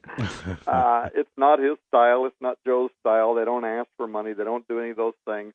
But listen, folks, the day could come when George Orwell's newspeak and groupthink, right, could come. In fact, it's coming now, when the truth that contradicts the government's official line is not going to be tolerated. But the anointed force that could stop Orwell's totalitarianistic big government from owning our American lives, right now we have a chance, and it begins with the sacrifices and the partnership of those that could join me and Steve in helping the Q. I almost said the Q files. So look how far back I go, right? There you go. Now the Hagman Report. And again, I know that Doug's having a hard time not telling us to shut up, and so we will. But folks, pray about it. Pray about it. I certainly did, and I came out of that believing that I wanted to join Steve, and we wanted to challenge those. There are people out there that are listening to this program that are people of means. Doug, they could underwrite your operating budget for 10 years, and it wouldn't mean anything. We're just asking for people who can. Now, I also don't despise the widow's mite, and I will tell you that the woman or the senior man out there that could send $10 is meaningful. It's a partnership. Join us in helping to make this happen and to keep the Hagmann Report on the air and some of the other private needs that are needed right now to assure that this voice of freedom is going to continue with its ability to be able to operate. So, hey, Doug and Joe, from a personal word to you, thank you guys so much for doing what you do, being willing against all odds, even against things like health and things like that, to get up every day and continue doing what you do. God bless you guys so much. Well, thank you. We are humbled. There are no words. Yeah, we really do appreciate it.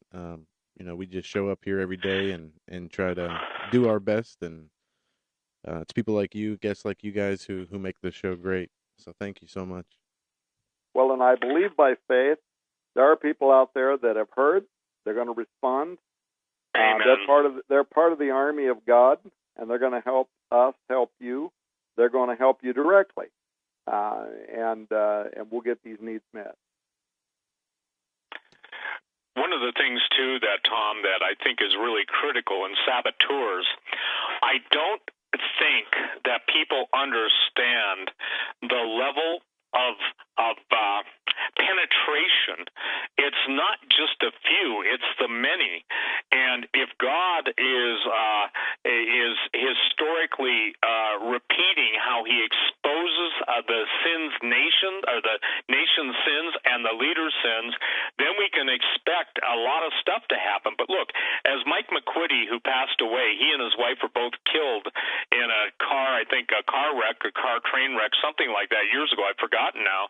But remember this, God still can rain on one field and cause drought in another. Ladies and gentlemen, it's unprecedented. I just want to share a neat story. A little girl came up to me, and I guess by little she's 12 or 13, and she couldn't get to me because, as you know, Tom, there are a lot of people. This will bless everybody. And her mother had passed away, and I got to hold it together. Her inheritance, her share of the inheritance, her mother had a small life insurance policy. She said, I want you to have this. Now, I didn't know it until I opened the envelope. I opened the envelope, and immediately the Spirit of God said, I told her to give that to you. Now I want you to teach her the basis of giving, and it shall be given back to you. And I'm not going to tell you how much I sent her, but the Lord said, multiply it, Steve, and send it back. I got the most amazing, beautiful letter from I guess she was 13, 14, and that I got to tell you something. When you obey God, things happen. I want to share one more thing because we're coming into the holiday season, and I don't care what your take is. Every day can be a holy day for you. I was sitting in a restaurant in Bozeman the other day, and I said grace, and I was just praying. I said, oh, Lord, so many needs. And instantly in front of me, a couple was praying. And I have a policy. I don't know if I've said this to you, Tom, or maybe I've said it, but I do practice this in reality. I went over to the couple after I bought their lunch. It wasn't much money, and the man took his hat off. He was wearing a baseball cap and kind of a rancher farmer type, and his wife, and they didn't just basically rush to a prayer, scrub-a-dub-dub, thanks for the grub, Jesus, and I'm not making fun of that. I'm just saying, but they were solemnly giving thanks. So I called the waitress over, and I said, and by the way, I'm trying to teach through this. I got up after I paid for their meal, and I said, excuse me, I just want to thank the both of you for honoring the Lord Jesus Christ. And thank you for letting me be a part of you honoring the Lord. I just want to let you know your lunch is taken care of. They look so amazed at that actually, they just basically, they were almost astonished. So even in Cusco, Peru, so a lot of you who are on the Peru trip notice we were walking by, I don't know, one of those narrow streets, and forgive me, I don't know, but it was close to the plaza downtown, and there was a man and his wife, and they were taking their time praying. I mean, this wasn't a quickie deal. They had needs, and I didn't know what the need is, but I felt the Lord said, go take care of them. And same thing. So I want to give everybody a chance. The greatest witness is in caring. And if the Lord says, give that waitress an extra $10, and she says, but why did you give me so much? It's my time. I always say, God loves you. I used to know a preacher, Tom, an AG guy that was such a cheapskate, he'd give tracts. I said to him, I'll just use his first name, Chuck, that won't pay her rent. Finally, I think he got the attention. So the thing is, ladies and gentlemen, I believe you give and it's given back unto you. So I just wanted to share that because what a neat outcome of Branson for that 14-year-old girl. And Michaela, God bless you, south of the equator. I did read your letter, and I do pray for you. Tom, I think it's marvelous what we're going to see because what you and I know, both coming out of the AG and you as a, I would say this, a high-ranking figure in the Assembly of God formerly, isn't it cool how God's using us now in what I would call really getting out there? Your work with the kids, Nita's work with the kids, kids camp, everything you're doing is, when I say cool, I don't mean that to sound hip. I think it's how I would do that to define cool is beyond what anybody would think, beyond and touching individual lives for Jesus. That's why, and by the way, I did get the revelation to help you in your shower, okay? I was at Tom Horn's, what I call the Steve Wing, and if you guys don't know that, Tom and Nita are the most gracious people, and I saw the need, and by the grace of God, when he touches something, he touches it in a way that there is no getting around the fact that it was God's touch. Is that a great way to say it? It is, Tom? And at our banquet this year, people were blown away. And some of the people that were just invited guests that had never sponsored a pony, they didn't even know what we were talking about.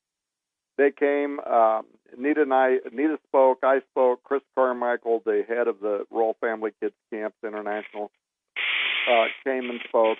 And when they saw the video, and when they understood what it is that we're doing, 1 week before I went to the conference and spoke to the kids the people that had sponsored ponies, which grew out of Hagman and Hagman, the Hagman Report, and Steve Quayle's idea about getting people to help us sponsor a pony. And there are people listening to this program tonight that are probably pony sponsors. 1 week before I went to that banquet, we had a young woman here on the grounds with 10 or so other people from her church because they're going to move their Royal Family Kids Camp to this facility. She, I won't tell you her name or anything else on the air. She was the worst case of abuse in the history of foster care. And when she was 10 years old, somebody took her to a Royal Family Kids Camp. And the founder of the Royal Family Kids Camp, Wayne Tesh, happened to be there. And this little girl came up to him. He didn't know her at the time. He didn't understand the level of what had happened to her. And she just said to him, she said, if I was to ever graduate from college, would you come to my graduation? This is a 10-year-old girl, right? What does she know? And Wayne Tesh, this is the quality of people that I'm working with. Wayne Tesh looked at her and he said, if you graduate from college, I will be there. So now, fast forward a decade later, and Wayne Tesh is on my property after we've done the Sponsor a Pony event on the Hagman program, which was your idea, Steve, and you sponsored Cowboy, what do we call him? I forget. With Nina all the calls hair. him Fabio. Yeah, Fabio. Fabio. Fabio. He's got great hair. Fabio, the little stud with all the hair. Of course, he is the direct son of the most celebrated miniature. He's the most award-winning miniature horse in American history. He's the direct son. So that's where he gets all that Fabio from. But in any case, she's here, and Wayne Tesh is here. And I say to him, hey, I'm going to see you in a couple of weeks at your banquet. This is last year, at your banquet in California. And Wayne Tesh says to me, sitting out there on the Polaris, right, the little vehicle we drive around in the forest, he says, I won't be there. I said, you're not going to be at your own banquet? Why? And he said, I gave a promise 10 years ago to a little girl. And I said, and he tells me the story. If I ever graduate from college, will you be there? He said, she's graduating. She's got her degree. She's got a teaching degree. Not only that, she's an ambassador. And he said, I'm going to be there because I gave her my word. So that's the quality of people we deal with. Wow. So 2 weeks later, I'm at his banquet in California. He's not even there. And we're sitting there, and they put it up on Skype. And here's Wayne Tesh, the founder of the Royal Family, and this girl. Now she's a young woman, of course. She's 21 or something like that. Graduated college. And he is there with her because he told her he would be. And so he was when she graduated from school. Well, okay, so fast forward now to only a few weeks ago before I went to our Royal Family banquet and the Pony Sponsor banquet. She came here, my property, with 10 people or so from her church, and I got to meet her. They're making a move. They're making a Hollywood movie, actually, about this young girl and everything that she's doing today. Such a sweet woman. So if people want to know what it is we're doing, that's what we're doing. We're standing in the gap. We're standing in the way. There are those in Hollywood and elsewhere that would abuse and do these young people. What we're doing is we've learned that 75%, these are real statistics, Doug, 75% of all of the people that are in California prisons were at one time in the foster care system. Tom, Steve, 75%. we're right up against the break. Let's pick up right here where we left off, right. Folks. You're listening to Tom Horn, SkywatchTV.com, SkywatchTVStore.com to get the new offer on his latest books, and SteveQuayle.com. We'll be right back with both of these guys for our third and final hour after this break.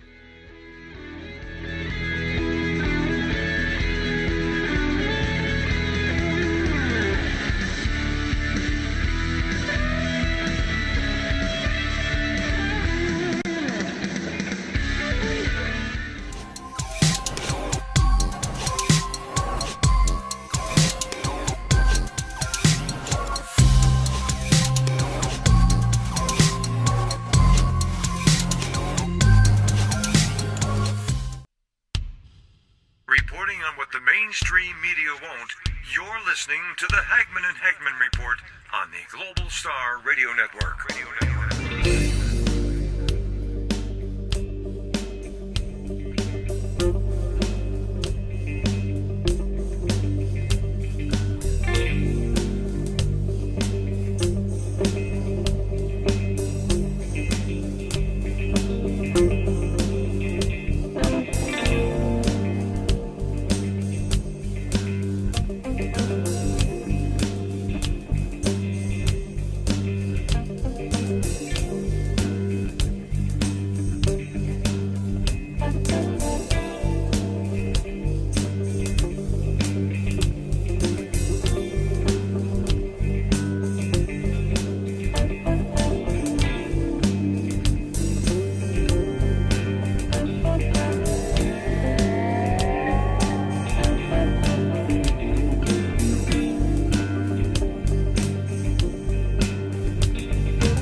Exposing the New World Order, you're listening to the Hagman and Hagman Report on the Global Star Radio Network. Stand by. Doug and Joe will be back shortly.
And welcome to this edition of the Hagman Report, HagmanReport.com. That's our website.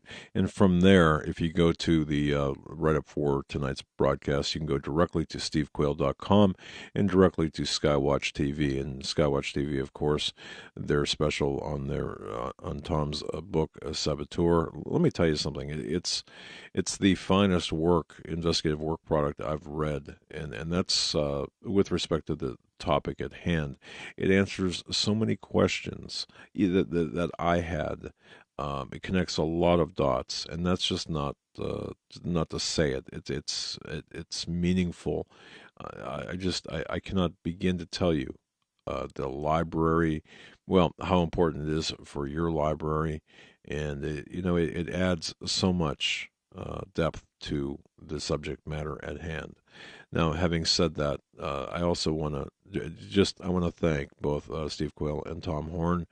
There's no words that either Joe or I could use to express our thanks for not just for supporting us, but for what they do. And if you knew, they talk about what we go through. You've got no idea what they go through, together and separately. But we're all in this together as Christians, and I'm very proud to say that, and so is Joe, that we stand with Steve Quayle, we stand with Tom Horn and his wife. The sponsor of Pony, by the way, is just absolutely incredible. There's so much good that both of these men do that you know of, but there's so much that you'll never know because they're not one to tell you. So the takeaway from this is we as Christians must stand together, and we must keep forging ahead despite the dark days, the storm clouds. And we can do it. We all can do it. Before we get back to our very esteemed guests, Steve was talking about a person worthy of his hire, and this is one thing that when we were expanding in our expansion phase, we needed specific talent for specific purposes. And if you own a business, small, medium, or large, and if you're in need of great talent for your business, but if you're short on time, you don't have to get lost in a huge stack of resumes to find your perfect hire. You just need the right tools. You need smarter tools, and we've got them for you. ZipRecruiter.com. With ZipRecruiter, you can post your job to over 100 of the web's leading job boards with just one click, so you can rest easy knowing your job is being seen by the right candidates. Then ZipRecruiter puts its smart matching technology to work. I've seen this work. It's absolutely amazing. Actively notifying quality candidates about your job within minutes of posting so you receive the best possible matches. That's why ZipRecruiter is different. And unlike other hiring sites, ZipRecruiter, they don't depend on the right candidates finding you. It finds them. That's no wonder 80% of employers who post on ZipRecruiter get a quality candidate through their job site in just one day. It is absolutely amazing. You've got to try it out. ZipRecruiter, it's the smartest way to hire. Now, here's the deal with our audience. Find out today why ZipRecruiter has been used by growing businesses of all sizes in all industries just about to find the most qualified job candidate with immediate results. Right now, our listeners to the Hagmann Report can post jobs on ZipRecruiter for free. That's right, free. Just go to ZipRecruiter.com/Hagmann. That's ZipRecruiter.com/Hagmann. One more time to try it for free. That's ZipRecruiter.com/Hagmann. And again, it's our very, very esteemed privilege to bring to you the guest. Tom Horn was talking about 75% of the children being in foster families, and this is something near and dear to my heart that Tom Horn was talking about, the good that Dr. Horn and Mrs. Horn are doing, and of course it just warms my heart, especially against the backdrop of everything that we've been seeing in the world over the last couple of weeks, couple of months. This is a shining light, this beacon in the darkness. And with that, Joe, I'm just going to toss it right back to Tom Horn, and he can continue his thought that he had before the break. Tom, go ahead, sir. Yeah. So, well, anyway, just wanted people to know that the Hagmann report helps in so many different kinds of ways. We do deal here, and you give us the opportunity to deal with some of the hardest-hitting investigative journalism, stuff that people are absolutely not going to ever hear on CNN, for crying out loud, let alone on Fox News. But you also deal with these other real-life, kind of tangible, down-to-earth things where people are making contributions, for crying out loud. They're going to listen to the Hagmann Report and sponsor a pony because Stephen Quayle and Doug Hagmann made this available, and know that the donation that they made to build this infrastructure is now being used to actually intervene in the life of young people who otherwise could wind up in very desperate situations. So it's absolutely the opposite. And by the way, during the conference, we opened up Whispering Ponies Ranch. We made it available for people to come so that they could see exactly what they had invested in. And we're going to be doing that again in 2018. In fact, we're actually going to have the banquet on the grounds of the Whispering Ponies Ranch in 2018. If people want to learn more about that, they can go to skywatchtv.com, click on the thing that says sponsor a pony. Even if they don't sponsor a pony, they can read there what's going on. But all of that grew out of a great idea by my good friend Steve Quayle and my good friends Doug and Joe Hagmann, who made that opportunity available so that the people out there that are listening to this program know that when they help you stay on the air, they are keeping a beacon of information and truth available. But it's more than just that. They're also, in very tangible ways, providing for ministry that is standing in the gap for young people who otherwise are going to be forgotten by the industry. And I don't mean, by the way, here to be mean, but let me just say, this is going to sound terrible, but I'm going to say it. Most big-haired evangelists are not going to spend a moment of airtime advocating for these children. Why? Because they have nothing. They can't give you money. They can't give you anything.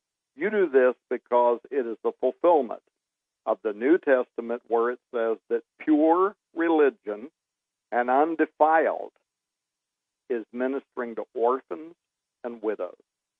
So the fact, Joe and Doug, that you guys deal with all this great big stuff, right? Big stuff, big investigative stuff, but you would actually take airtime to make people aware of a ministry that is simply standing in the gap for kids like this little girl who was the most abused girl in the history.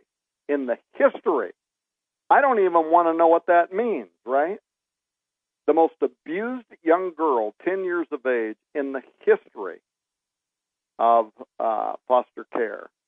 And today, 10 years later, she is an ambassador for the Royal Family Kids Camp that we're operating here at the Whispering Ponies Ranch. So anyway, now, Steve asked me to, and I know we've only got like 45 minutes or something. He asked me to deal with a couple of other things that came out of WikiLeaks, one of them being contiguous aliens, and also the whole idea behind the Great Champion, the fourth turning. I don't think we're going to have time to deal with all this, but let me just jump in and we'll go as far as we can. In November and December of this year, so starting literally later this month, in a week and a half from this broadcast, and then going until the middle of December at skywatchtv.com, we're going to broadcast 5 weeks of special investigative reports involving what, for me, started over a decade ago with Steve Quayle, but was reflected most recently in the WikiLeaks having to do with contiguous aliens. Now, what do I mean by that? Well, approximately 10 years ago, some of you will recall this. I released it was actually a very poorly written book because I never intended it to be a book, but a book called Nephilim Stargate. I had written an online series under that name. My editor thought it should be turned into a book. It's a long story. She took the online series, didn't even edit it, put it in the form of a book and stuck it out there. I didn't read it for 6 months because I was moving from Oregon to Missouri. When I finally did read it, I said, "Oh my gosh, it's awful." And yet, it's gotten really high reviews, and people have bought it forever. Why? Because it began in a kind of spinoff of a series of shows that I was doing with Steve Quayle a decade ago. Are you there, Steve? I am here, Tom, and it's still amazing when I look back. I go, where did the decade go? But the point is that was the most, in my opinion, that was a turning point book that basically opened up. And Tom, I believe this. I believe that when you had that revelation, it was God's time to reveal it. Because I can tell you point blank, I lived in that world of that type of information. But Stargates and portals. But when you opened the key to everyone, I think then everyone was brought into that point. And by the way, they couldn't have received it, in my opinion, most likely, unless Hollywood had even prepared the way for you. Yeah. So I just wanted to make sure you were there because as I'm talking about this, I want you to be my affidavit on all this. Right? It was a decade at least. It might have been more than that ago. You and me started doing a bunch of programs. Based on those programs, I decided to write this online series. Now, people need to mind, this was kind of early in the Internet. There was no iPhones. There was none of that stuff back when we were doing this. So it was kind of just a really early kind of Internet thing. And so I started posting the results of some of these shows on the Internet. And then I got invited out of the blue. J.R. Church, who I had known for some time, and Gary Stearman, they invite me. They asked me to come over and do some Prophecy in the News broadcast on the very same subject, in which we were discussing, me, Steve Quayle, and then later J.R. Church before he died of cancer. We were talking about this idea of portals, doorways, openings, a concept that's actually a really ancient one, that gateways between our world and other dimensions exist, or that can be created, through which entities can pass from some other reality into this reality. And so that was really just kind of the general discussion. And at one point, a series of the programs, we started talking about Aleister Crowley, and how Aleister Crowley and then Jet Propulsion Laboratory founder Jack Parsons and L. Ron Hubbard, the Church of Scientology founder, had tried to open portals. And the discussion between me and Steve, and then later between me and J.R. Church and Gary Stearman, we talked about how in 1918, now you'll see in just a second what this has to do with the more modern WikiLeaks releases, what it has to do with that. 1918, So you have a famed occultist by the name of Aleister Crowley. He's literally like a CIA agent and all these other things. He was attempting to create a dimensional vortex that would bridge a gap between the world of the seen and the unseen. And his ritual was called the Amalantrah working. And according to Crowley, it was successful when a presence came through this rift that he was trying to open through sex magic rituals. He called the being that came through the rift Lamb, if you want to believe that it happened. He called it Lamb. He drew a portrait of it. And that image, which was detailed over 90 years ago now, has a very powerful similarity with alien grays of today's pop culture. Now, fast forward. L. Ron Hubbard and Jack Parsons, they went on to attempt the same kind of portal opening magic, but they didn't want to bring through Lamb that Crowley had brought through, according to his testimony. They were wanting to invite the spirit of Babylon, the archetype divine feminine, the whore of Babylon. And they called their magical working the Babylon. They spelled it Babalom, if you want to Google that. The Babylon working. But they incorporated a lot of the same stuff, sex, magic, rituals, and so on.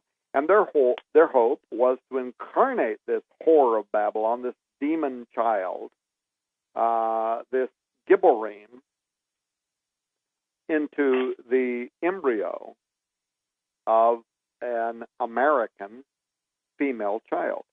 And Parsons wrote that the ritual was successful. He wrote this in his bio, and that at one point this brownish yellow light came through a doorway that they had opened.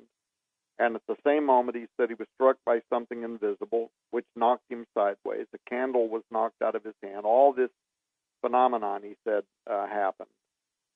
Now, it's interesting that following Crowley's magic portal, which produced the alien-looking lamb, and Hubbard and Parsons' Babylon working ritual, that Crowley died in 1947, the same year as the Roswell crash, and the same year that Kenneth Arnold, who was a friend of Parsons, by the way, a lot of people don't know that, he saw his flying saucers and his sightings of aliens and so on, which increased around the world. Now, there's something else here that I want to just put out there, and I talk about it in the new book, Saboteurs, and we're going to have to wait to see what happens. But Parsons and Hubbard's Babylon working explicitly stated the goal of transforming traditional American values and using very high dark ritual magic at the hope of incarnating the archetype divine feminine to change the culture of America through the influence of this spirit. And it was a matter of record that feminism was sowed into public consciousness from the ivy towers of academia shortly subsequent to Jack Parsons' Dark Invocations that was carried out in 1946. So why am I bringing all this up? The Babylon working, the whole purpose behind it was to give birth to a magical being, a moon child, as Crowley described it in his work, using the energy of the ninth degree sex magic from the Liber Alvi Legis, I think it was called, the book of the law, from which the spirit dinners, by the way, of occultism that are referred to in the Wikipedia link are derived. Those rites were intended to open a doorway through which the godless Babylon herself might be conceived in human form. Parsons believed that he and Hubbard accomplished that task in 1946. In fact, like I say, if you read his biography, he's got a whole celebratory statement in there regarding her embodiment in a child somewhere in the United States. He writes that in a fragment of his writings in which he said that Babylon, I'll quote it here, in a manner like that of the Immaculate Conception, was due to be born in a woman somewhere on earth in 9 months' time. Babylon is incarnate on the earth today, awaiting the proper hour of her manifestation, end quote. So if you put any stock at all in what he had to say, and I would certainly understand if people don't, but that might not have anything to do with what the people around Hillary Clinton might have believed. Because if his magic was to be believed, then one would expect that a female child would have been born in 1947 that would later rise to international prominence, that would be an outspoken feminist, and who would have the political clout to influence or even guide the nations of the world. And indeed, an influential feminist was born in 1947 that offers the most promise, in my opinion, for identifying the fruit of Parsons' infamous ritual, and that is Hillary Rodham Clinton. Now, fast forward a year later, and in 1948, Parsons writes another book called The Book of the Antichrist. And in that book, he claims that the spirit of this female child came to him in a vision and said to him, I'm here, I'm alive, I'm 1 year old now, I'm doing well, I'm healthy, and I'm going to grow up and help to promote the entire feminist aspiration across America, blah, blah, blah, but I'm going to help the Antichrist come to power. Now, what's interesting about the Book of Antichrist, which he wrote in 1948, is in one line in that book, the spirit, he said, now keep in mind, he wrote this 69 years ago. 69 years ago. He said, the spirit of this child identified herself to me by name. She said, my name is Hilarion. And of course, that is the archaic Hillary. That's where the name, the female version of the male Hilarion comes from, Hillary. And so in the book Saboteurs, I go into all of the details around all of this magic and all the stuff that was being said. And I challenge people, actually, to give me the mathematical probability that somebody born in 1947, named Hillary, would grow up to become an internationally known feminist who would have the potential to influence the future presidency of the United States of America, either by becoming the president or the vice president, or even just having an influence on the party that would give rise to that individual. This could be Bernie Sanders, a socialist, for all I know.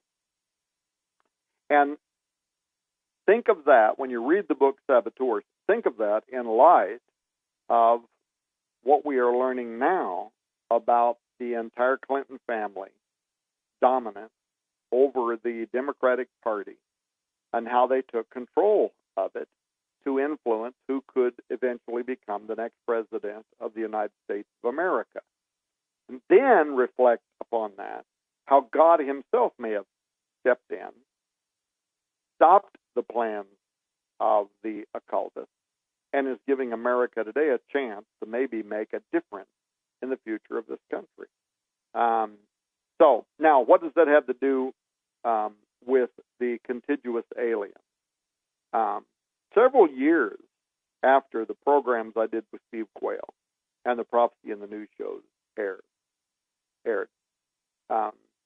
there was a book that came out by Nick Redfern, who I've interviewed him. I interviewed him. We published our interview with him in the book Exo Vaticana. I've talked to him on the phone since then. He wrote a book called Final Events that was released, and it repeated the same basic outline of the interviews that I had done with Steve Quayle earlier than the release of his book. But this time around, the theory reportedly had the backing, the theory that gates of other dimensions can be opened.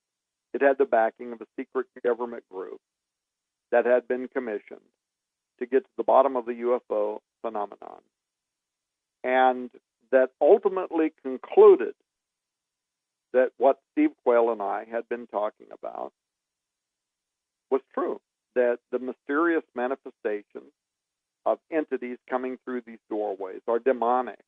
That's what the Collins elite determined. These are demonic, not from another world, not from Zeta Articuli, not flying here in a UFO. These are from another dimension. They are demonic, and they are directly connected to Parsons and Company and their Babylon working.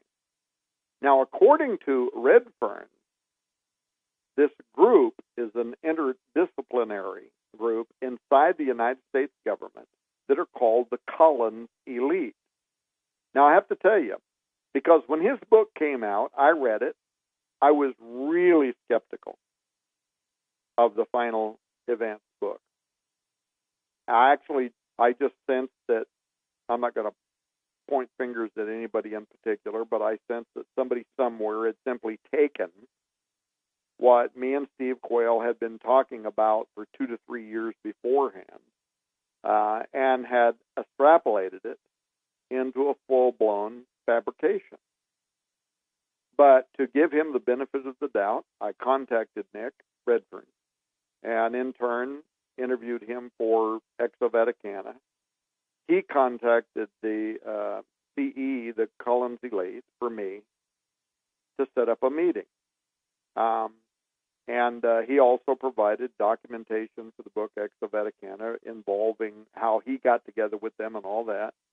I agreed to meet with a member of the Collins Elite anywhere, anytime, and still have. That's why I called him here just a little while ago, actually in the lead up to me and Steve Quayle's work on unearthing the lost world of the Cloud Eaters. I called him and said I would even pay you a reward to put me in contact with a member of the Collins Elite. And I was told that could happen soon. And in fact, the other day he told me it can still happen. They may contact you at any moment. But as of this date, I'm still waiting. Now, in addition to my discussions with Nick Redfern, I made really significant efforts to verify his story concerning the Collins Elite. And I reached out. Some of you know that I have contacts inside the United States government. I have contacts in U.S. military intelligence, in national defense department, inside the Department of Defense, inside the Intel top secret security clearances. And at first, everybody that I reached out to came back empty-handed. And that, by the way, that included Colonel Steve Bauer, who served longer as the United States government military aide than anybody in the history of the White House, under 5 United States presidents, Nixon, Ford, Carter, Reagan, and Bush. And Bauer told me he had never heard of the Collins Elite and couldn't locate a single intelligence resource that otherwise would substantiate Redfern's claim. He believed that this had simply been picked up from conversations that me and Steve Quayle had been making over a decade earlier, and somebody made a full-blown fabrication out of it. But I knew, having said that it didn't mean Redfern's story was untrue, because counterintelligence, Majestic 12-level compartmentalization, official denial, these are all really well-established parts of the government's past and present protocols when handling questions concerning things like UFOs and contiguous aliens that are inside the WikiLeaks scandal, and alien abduction activity, that kind of thing. A fact that really every significant investigator into the phenomenon has run into whenever trying to separate fact from fiction. So I knew that was true, so I moved on. I checked with a former director of Britain's Military of Defense Department's UFO research, Nick Pope. Many of you have heard of Nick. Nick's been an acquaintance of mine for a while. I've interviewed him numerous times. But I was surprised what Nick told me. He cautioned against disbelief and even confirmed some of the elements of the Collins Elite-like group there, he said, in Britain's aristocracy. And then after that, I reached out to Gregory Richford, who's a Ball Aerospace contact that works with advanced systems and technology for space control and special missions inside Ball Aerospace. It has gigantic contracts with the U.S. government and NASA. And he, too, cautioned against doubting the Collins reality. And he actually sent me a 4-page document outlining the main points of how the Collins protocols, if you will, work. And then he ended it with this ominous warning to me that dangers exist and that I need to be really careful. Something that another contact also told me not long ago, that I need to be really careful about what I divulge and what I say. And so in the book, Saboteurs, we make as many references as we need to the inferences inside the WikiLeaks scandals having to do with contiguous aliens. But here's something that I want people to know. There was a very key ancient text, and this according to Nick Redfern and his sources, the Collins elite and everybody else, a key text that led the Collins elite, this interdisciplinary, highly secretive group inside the United States government, to decipher that what we call alien abduction is actually an activity of demonism.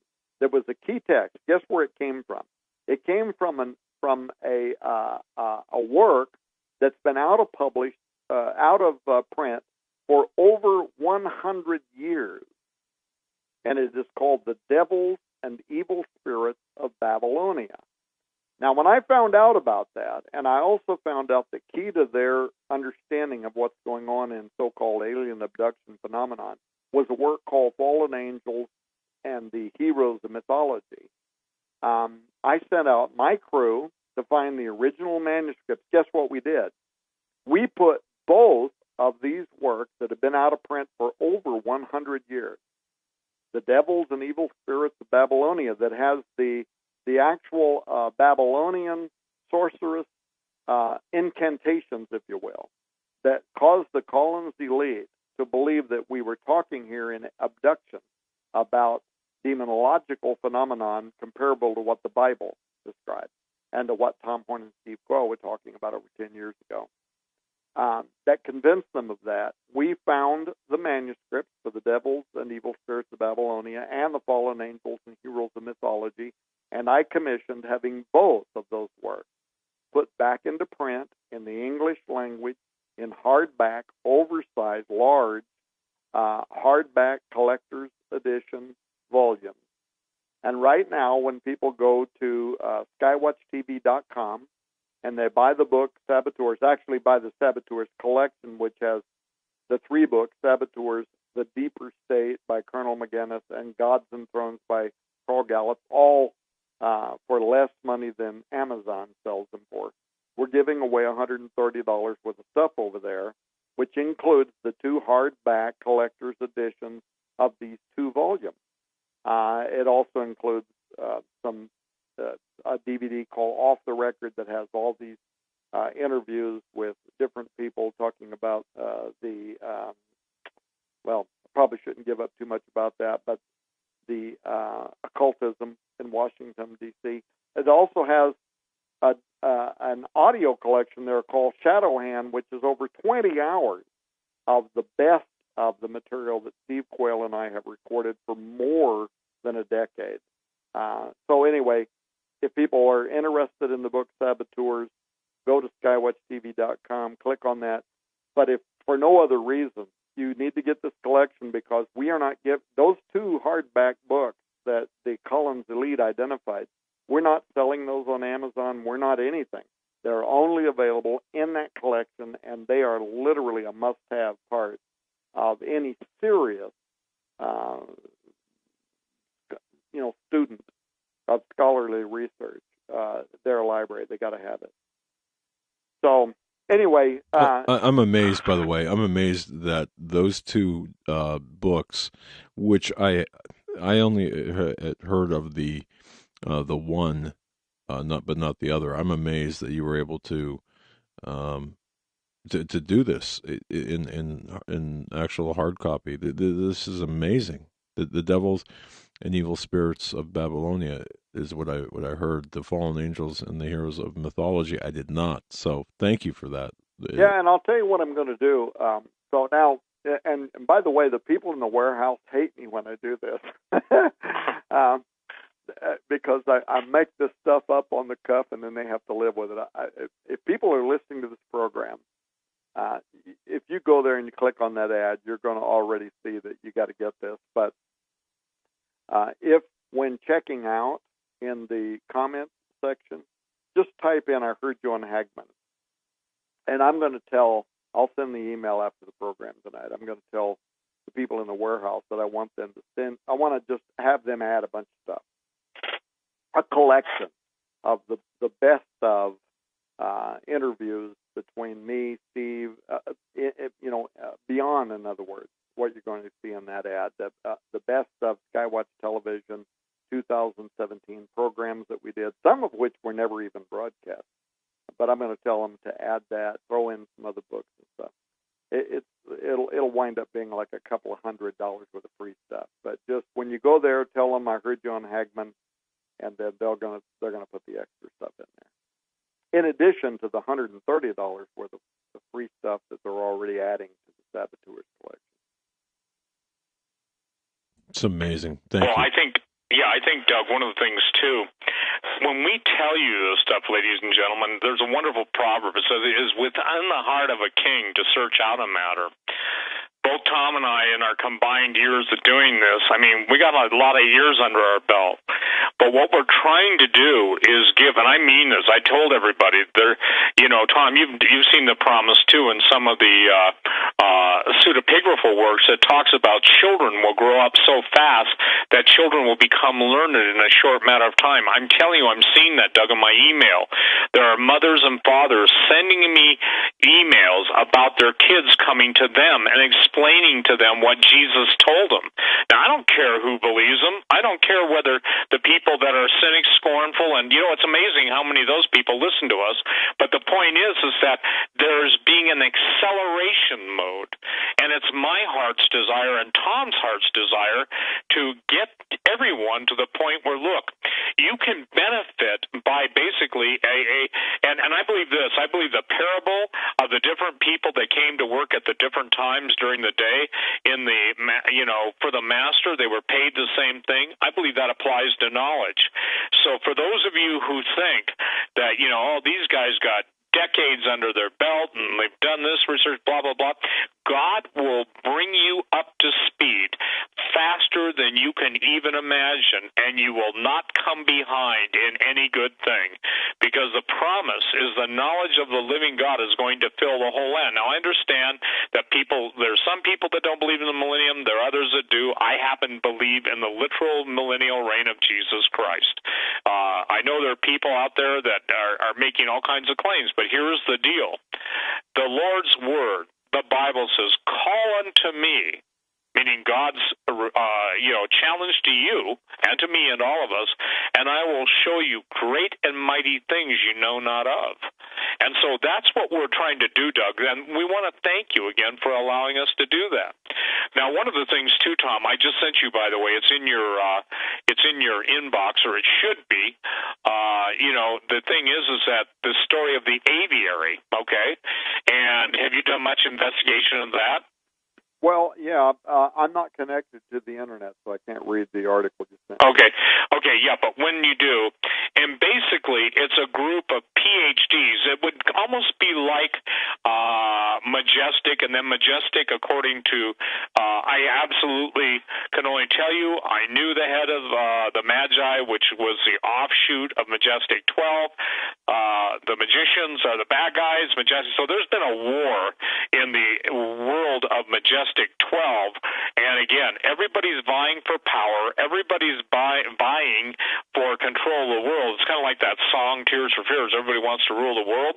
But I would encourage people to look up the aviary okay? Because the aviary is a group of people very similar to the Collins elite. And there's a list of different people that are believed to be there, but what's most interesting is these are the who's who, you know, of both military and the scientific community. Obviously, people like SciTech, the company. There's a marvelous article, and I'll post it on my website so people can see it. But the gist of it is, Doug, just because someone says, I don't believe that stuff, I want to share something for those of you, and this is critical that you hear this, everybody. The word conspiracy theory was introduced by the CIA in order to offset all revelations of truth. Remember, if you can, Saul Alinsky's principle, you can isolate people, you can denigrate, you can mock, you can ridicule, scorn, and pretty soon the people that put up with it, they just basically either give up or they get killed. By the grace of God, we're still alive by the grace of God. All three of us, you, Tom, Doug, me, and others who are listening into this program. The point of being, and what I'm trying to be as clear as I can be, is the groups, the secret ones, at the end of the day, and here's where I'll take everybody to the bottom line. It goes back to the Egyptian priesthood that was given the secret knowledge from the Sumerians, whose own table of kings goes back 250,000 years prior to the creation of Adam and Eve. The idea is that the Sumerians could have such advanced mathematics, advanced acknowledgments of astronomy, and oh, by the way, they did portray planets as circular, and there was no NASA in those days, or NASA. There was no, holographic projections in those days. So as we take a look at this priesthood, it was just like and we're seeing even now today, you've probably seen the story, that they claim that Nan Madol in the South Pacific, may have been Atlantis. Well, it wasn't Atlantis, but it could have been Lemuria or Mu, and then New Zealand is called Zealandia, the lost continents, and they're rising. So just because somebody says, well, I don't believe this stuff, when people send me, or I read, what people say, you're a fearmonger. You're guilty of pornography or fear porn. The point is, I tell people, you don't get it. Go back and look what the former director of the CIA said. You'll know that we have succeeded when the American people, everything they believe is a lie. I believe God is stripping off the veneer of lies, showing you the depths of Satan, everyone, showing you who is the control force, the controlling evil spirit behind the politics, behind the quote-unquote religion of the day, behind the efforts to welcome the aliens in. Tom has done so many shows with me and other people on different radio shows, television shows about Exo Vaticana. The whole idea is simply this. We're trying to diffuse, and I guess this is the bottom line and a good way to say this, we're trying to diffuse the greatest deception that Jesus said, if it were possible, even the elect would be deceived. Yet for the elect's sake, those days will be shortened. So the point in us coming on with Doug, the times we come on, or Tom's on Skywatch, or Jim Baker's show, or where I end up, do you understand we're trying to add precept to precept? We're trying to give you information. There are times, Tom, unfortunately, I've had to speak in code. There are people around the world that listen to that code and have gone on the basis of that code. They're not planning anything nefarious, but they know what certain code words mean, and I'm not talking about just your average listener. The point being is that the idea that when the revelation comes and the aliens are brought forth, and you find out that just like the Mad comic book, the famous one I remember is Santa Claus. He's taken off his Santa suit and Satan. When God reveals and strips away all of the alluring, shiny, if you will, what I would call gingerbread, the trappings, and you see evil for what it truly is. Now, look, I wish, and I do, I pray we would have never had to know good and evil. But unfortunately we do, and we have to understand that the power of God is going to be be manifest to overcome, to those who believe and receive, not deny and whine and cry. But the point is that this is why so much of what we do, ladies and gentlemen, I'm talking to everybody tonight, is to get you to understand what's really going on. I just wanted to make that statement because, again, the aviary, the aquarium, and eschatology, that's kind of an interesting bit of, and you all need to pray. Look, I don't know that everything that everybody says about the Collins elite or the aviary is true. I can only tell you this. In the past, when I've talked about the aviary, my computer's gone down. When I used to talk about it on WWCR, they do detune the antenna. They'd try and fry me through the computer, literally. And so, here's the deal. I don't know any other way to say this, Tom. The offer that Tom is making you for all the publications, especially Saboteurs, in my opinion, lays it out so plain for you to see politics. Politics is a bunch of horse manure and not pony poop, okay? We're talking serious horse manure. Thought you'd appreciate that one. Serious horse manure, and they're trying to get you to see it as, a cornucopia of a utopian future. Wrong. It is hell unleashed. Wrong. And I want to share something. I'm going to be, how do I say this, concentrating on something I said 10 years ago, Doug, that no one believed. And when I say this, you've openly said you didn't believe it, and I'm not picking on you. I'm just saying that when I started talking about demon possession of machines, I was talking about spiritual sentient evil residing in machines. Well, people can't even, deal with that. Then you go read about Talos, T-A-L-O-S, who was 100 feet tall, and he was the first robot, 400 B.C. So, ladies and gentlemen, the idea of Sir Francis Bacon's New Atlantis, the idea of the secret societies, and I've always said this, it's the Egyptian priesthood. I'm not talking about the Egyptian priests that you would be familiar with.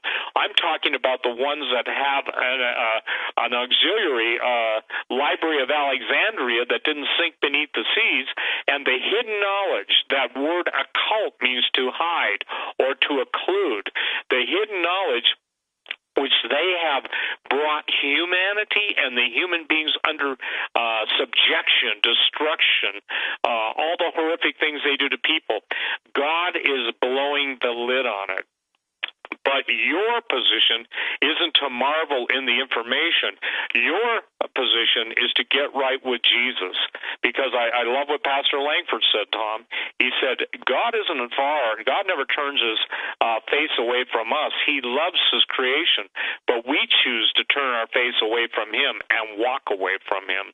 So the point is, I'm asking everybody tonight that's walked away from the Lord Jesus Christ, I'm asking everybody tonight that thinks that, like I said, that all this stuff is crazy, to at least say, even if you're an atheist or an agnostic, God, if you're out there and this stuff's reveal it to me.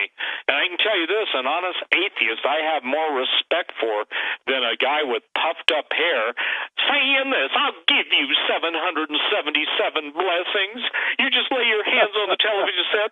Don't lay your hands on the television set before you put them in your pockets, brothers and sisters. I want you to wave at the Lord. What they should say, throw it up in the air. Whatever God wants, he keeps. Whatever falls to the ground, you keep. Or actually, no, send it to me. So the point is that what has passed itself off as, quote, Christianity has nothing to do with biblical Christianity. And the thing is, I remember what Derek Prince said, Tom, the problem with Christians is they don't take their faith as serious as Islam, and that's why Islam is winning.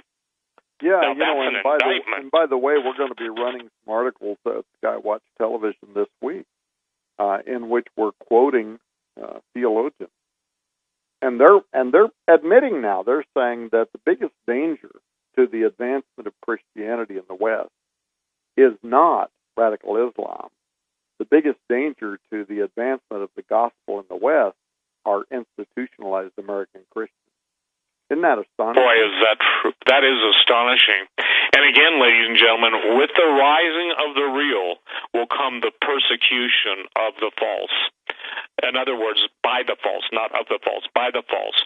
I would say this, if I were to tell you one of the most important books that Tom Horn has ever written that I love, by the way, Tom, obviously I'm just talking in the context now, Blood on the Altar is an absolutely critical read. I got an email, what I call a soggy piece of toast, someone telling me, well, we just have got to get together and be united and somehow everything will be fine. I think I put it on the radio that if we just had flash mobs praying up and singing tunes. Okay, so we get flash kumbaya instead of, it only takes a fire to keep or a spark to keep a fire burning. Tom, when I first got saved, that thing literally gagged me. That's how it is with God's love. That's not how it is with God's love. So stupid songs have stupid effects. But the point being is that people have got to recognize that whether they want to or not, they are in the battle for their eternal souls. And literally, to have your feet shod with the preparation of the gospel of Jesus Christ and the gospel of peace, you're going to have to basically make the effort, make a minor movement towards God and in repentance and see how God moves in your life. And people came up to Pastor Langford after Branson. They came up to me. There was such you would have to say this is probably even remarkable to you at being an old, when I say old, former, you're not old, a former, I almost tripped there. By the way, people, just so you know, I'm older than Tom. And so when I tell him, I tease him, I say, Tom, you'll always be younger than me. You know what that means? I'll always be older than you. But the point is that it came up to us and thanked us with tears in their eyes, and we look at each other and we just go, wow. I think that was the joy of sitting out there and signing books for people, and allowing I would say this, allowing people to share. And things are going to change. When we do what we're planning differently, things are going to change. And we want you to know, ladies and gentlemen, all of you who are there, we love you. Thank you for live streaming. Thank you for ordering the videos. And the videos are available only now after I think Friday. They'll only be available from my website, stevequayle.com. You can click on the banner. It'll take you to the order page. We have them in stock. Thank you for being patient, everyone, for waiting for them. That was the delay was not anticipated, but everything that can go wrong does go wrong, especially when you're looking at a breakthrough that God gave us. So, Doug, I wanted to thank you for being there, and I wanted to, finally I got to meet Renee, and again, what a helpmate, what a lovely lady. And, the neat thing is, you guys, there is a true fellowship that comes in the presence of the Holy Spirit, and what some people those of us raised up in the Assembly of God days would call in the anointing, and that's what breaks the chains. So, Tom, I think your offers are amazing, but I want everybody to get Blood on the Altar, Skywatch TV. Go and order that book. You're going to see it play out before your eyes. You're going to see wishy-washy pastors totally sell out Jesus, and they will become your enemy. It's interesting. They don't have the cojones to stand up for Jesus, but they'll sure have the mini cojones to basically stand up with the persecutors against the true followers of Jesus. And I said this, Tom, and I got to reiterate this because I just feel impressed to. The technology of the beast is one thing, and you should be aware of it. But more importantly, you should be prayerfully asking God to help you stand in that day, because now it's not a thing in the future like when Willard Canelon wrote the book The Day of the Dollar Dies, or Mary Ralphie, I'm talking almost 40 years ago, When Your Money Fails. Now we're watching it in a what would you say, a techno sales approach, that everything's going to be cool when everything you think, do, and say is in your electronic stencil your hand passed over today. Go ahead, Tom.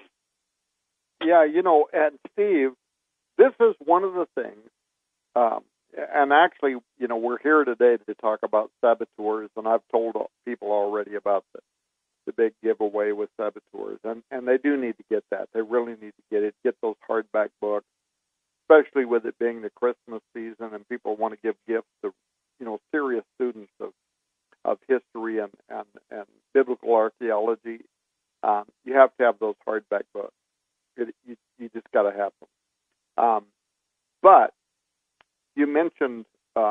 book, and here's the interesting thing. I mean, when I wrote Blood on the Altar, this was just like one of those in-between books, just something I did. I felt compelled to do it. We didn't put any big program around it. We didn't do a bunch of programs. We didn't anything. But I wrote the book because I understood that for both myself and also other students of prophecy, there is a prelude in the New Testament. According to the Bible, there is a prelude in history wherein true believers are not only going to be beheaded, Revelation 24, beheaded for the witness of Jesus and for the Word of God and for not worshiping the image of the beast, neither his image, neither receiving the mark on their forehead or in their hand.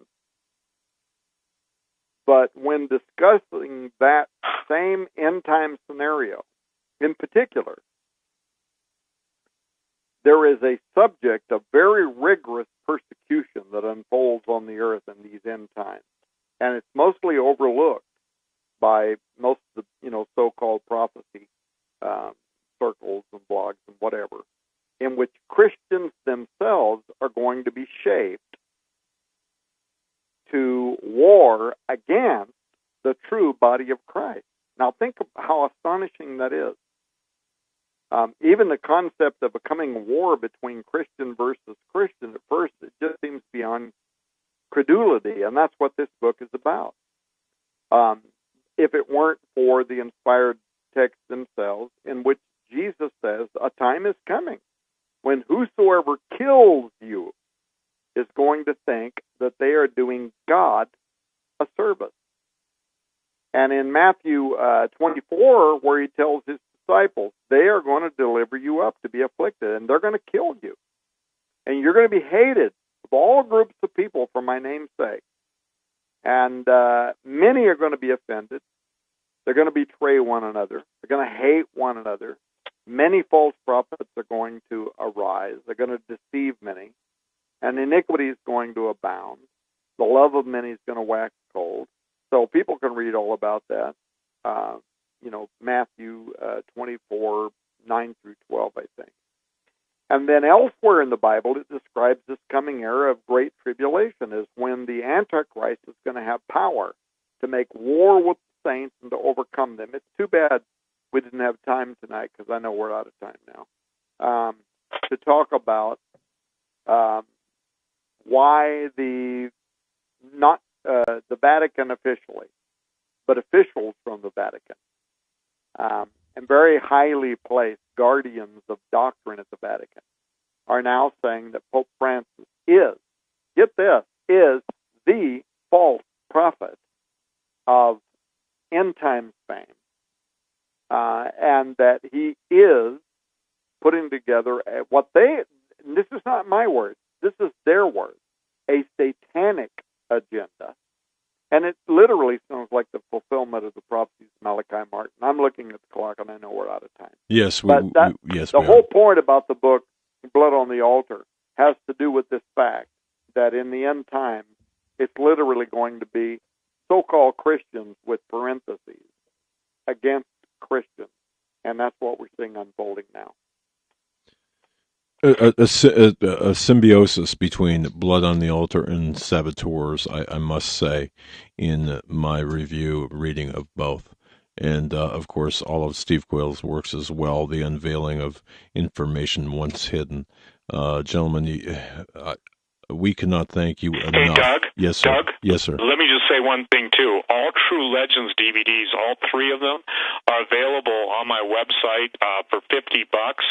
We want to get them into everybody's hands because True Legends 4 is coming out. Oh, yeah. And, it's really critical, ladies and gentlemen. So, episode 1, 2, and 3 are available for $50, and then number 4, we're working on it. And Tom and I will be revealing some pretty amazing stuff we're doing in the background. So we'll tickle your ears. I want to hear more about the secret project, you guys. Come on, man, read me in. I'm kidding. I'm kidding, of course. But no. Well, Doc, thank you for letting us come on tonight. you will hear all about it very soon. I've already asked Steve if him and Timothy can come to Skywatch Television. We'll be broadcasting hopefully in January. It's big, folks. It's big. You got to keep your eyes on this, I'm telling you. Well, gentlemen, thank you so much. From the bottom of our hearts, we thank you, two men of God. And I don't know what else to say except God bless both of you, your families. May God keep both of you safe. Thanks for being friends and brothers in Christ. Thank you. Thank you so much for your time tonight. Bye-bye. God bless you, Tom.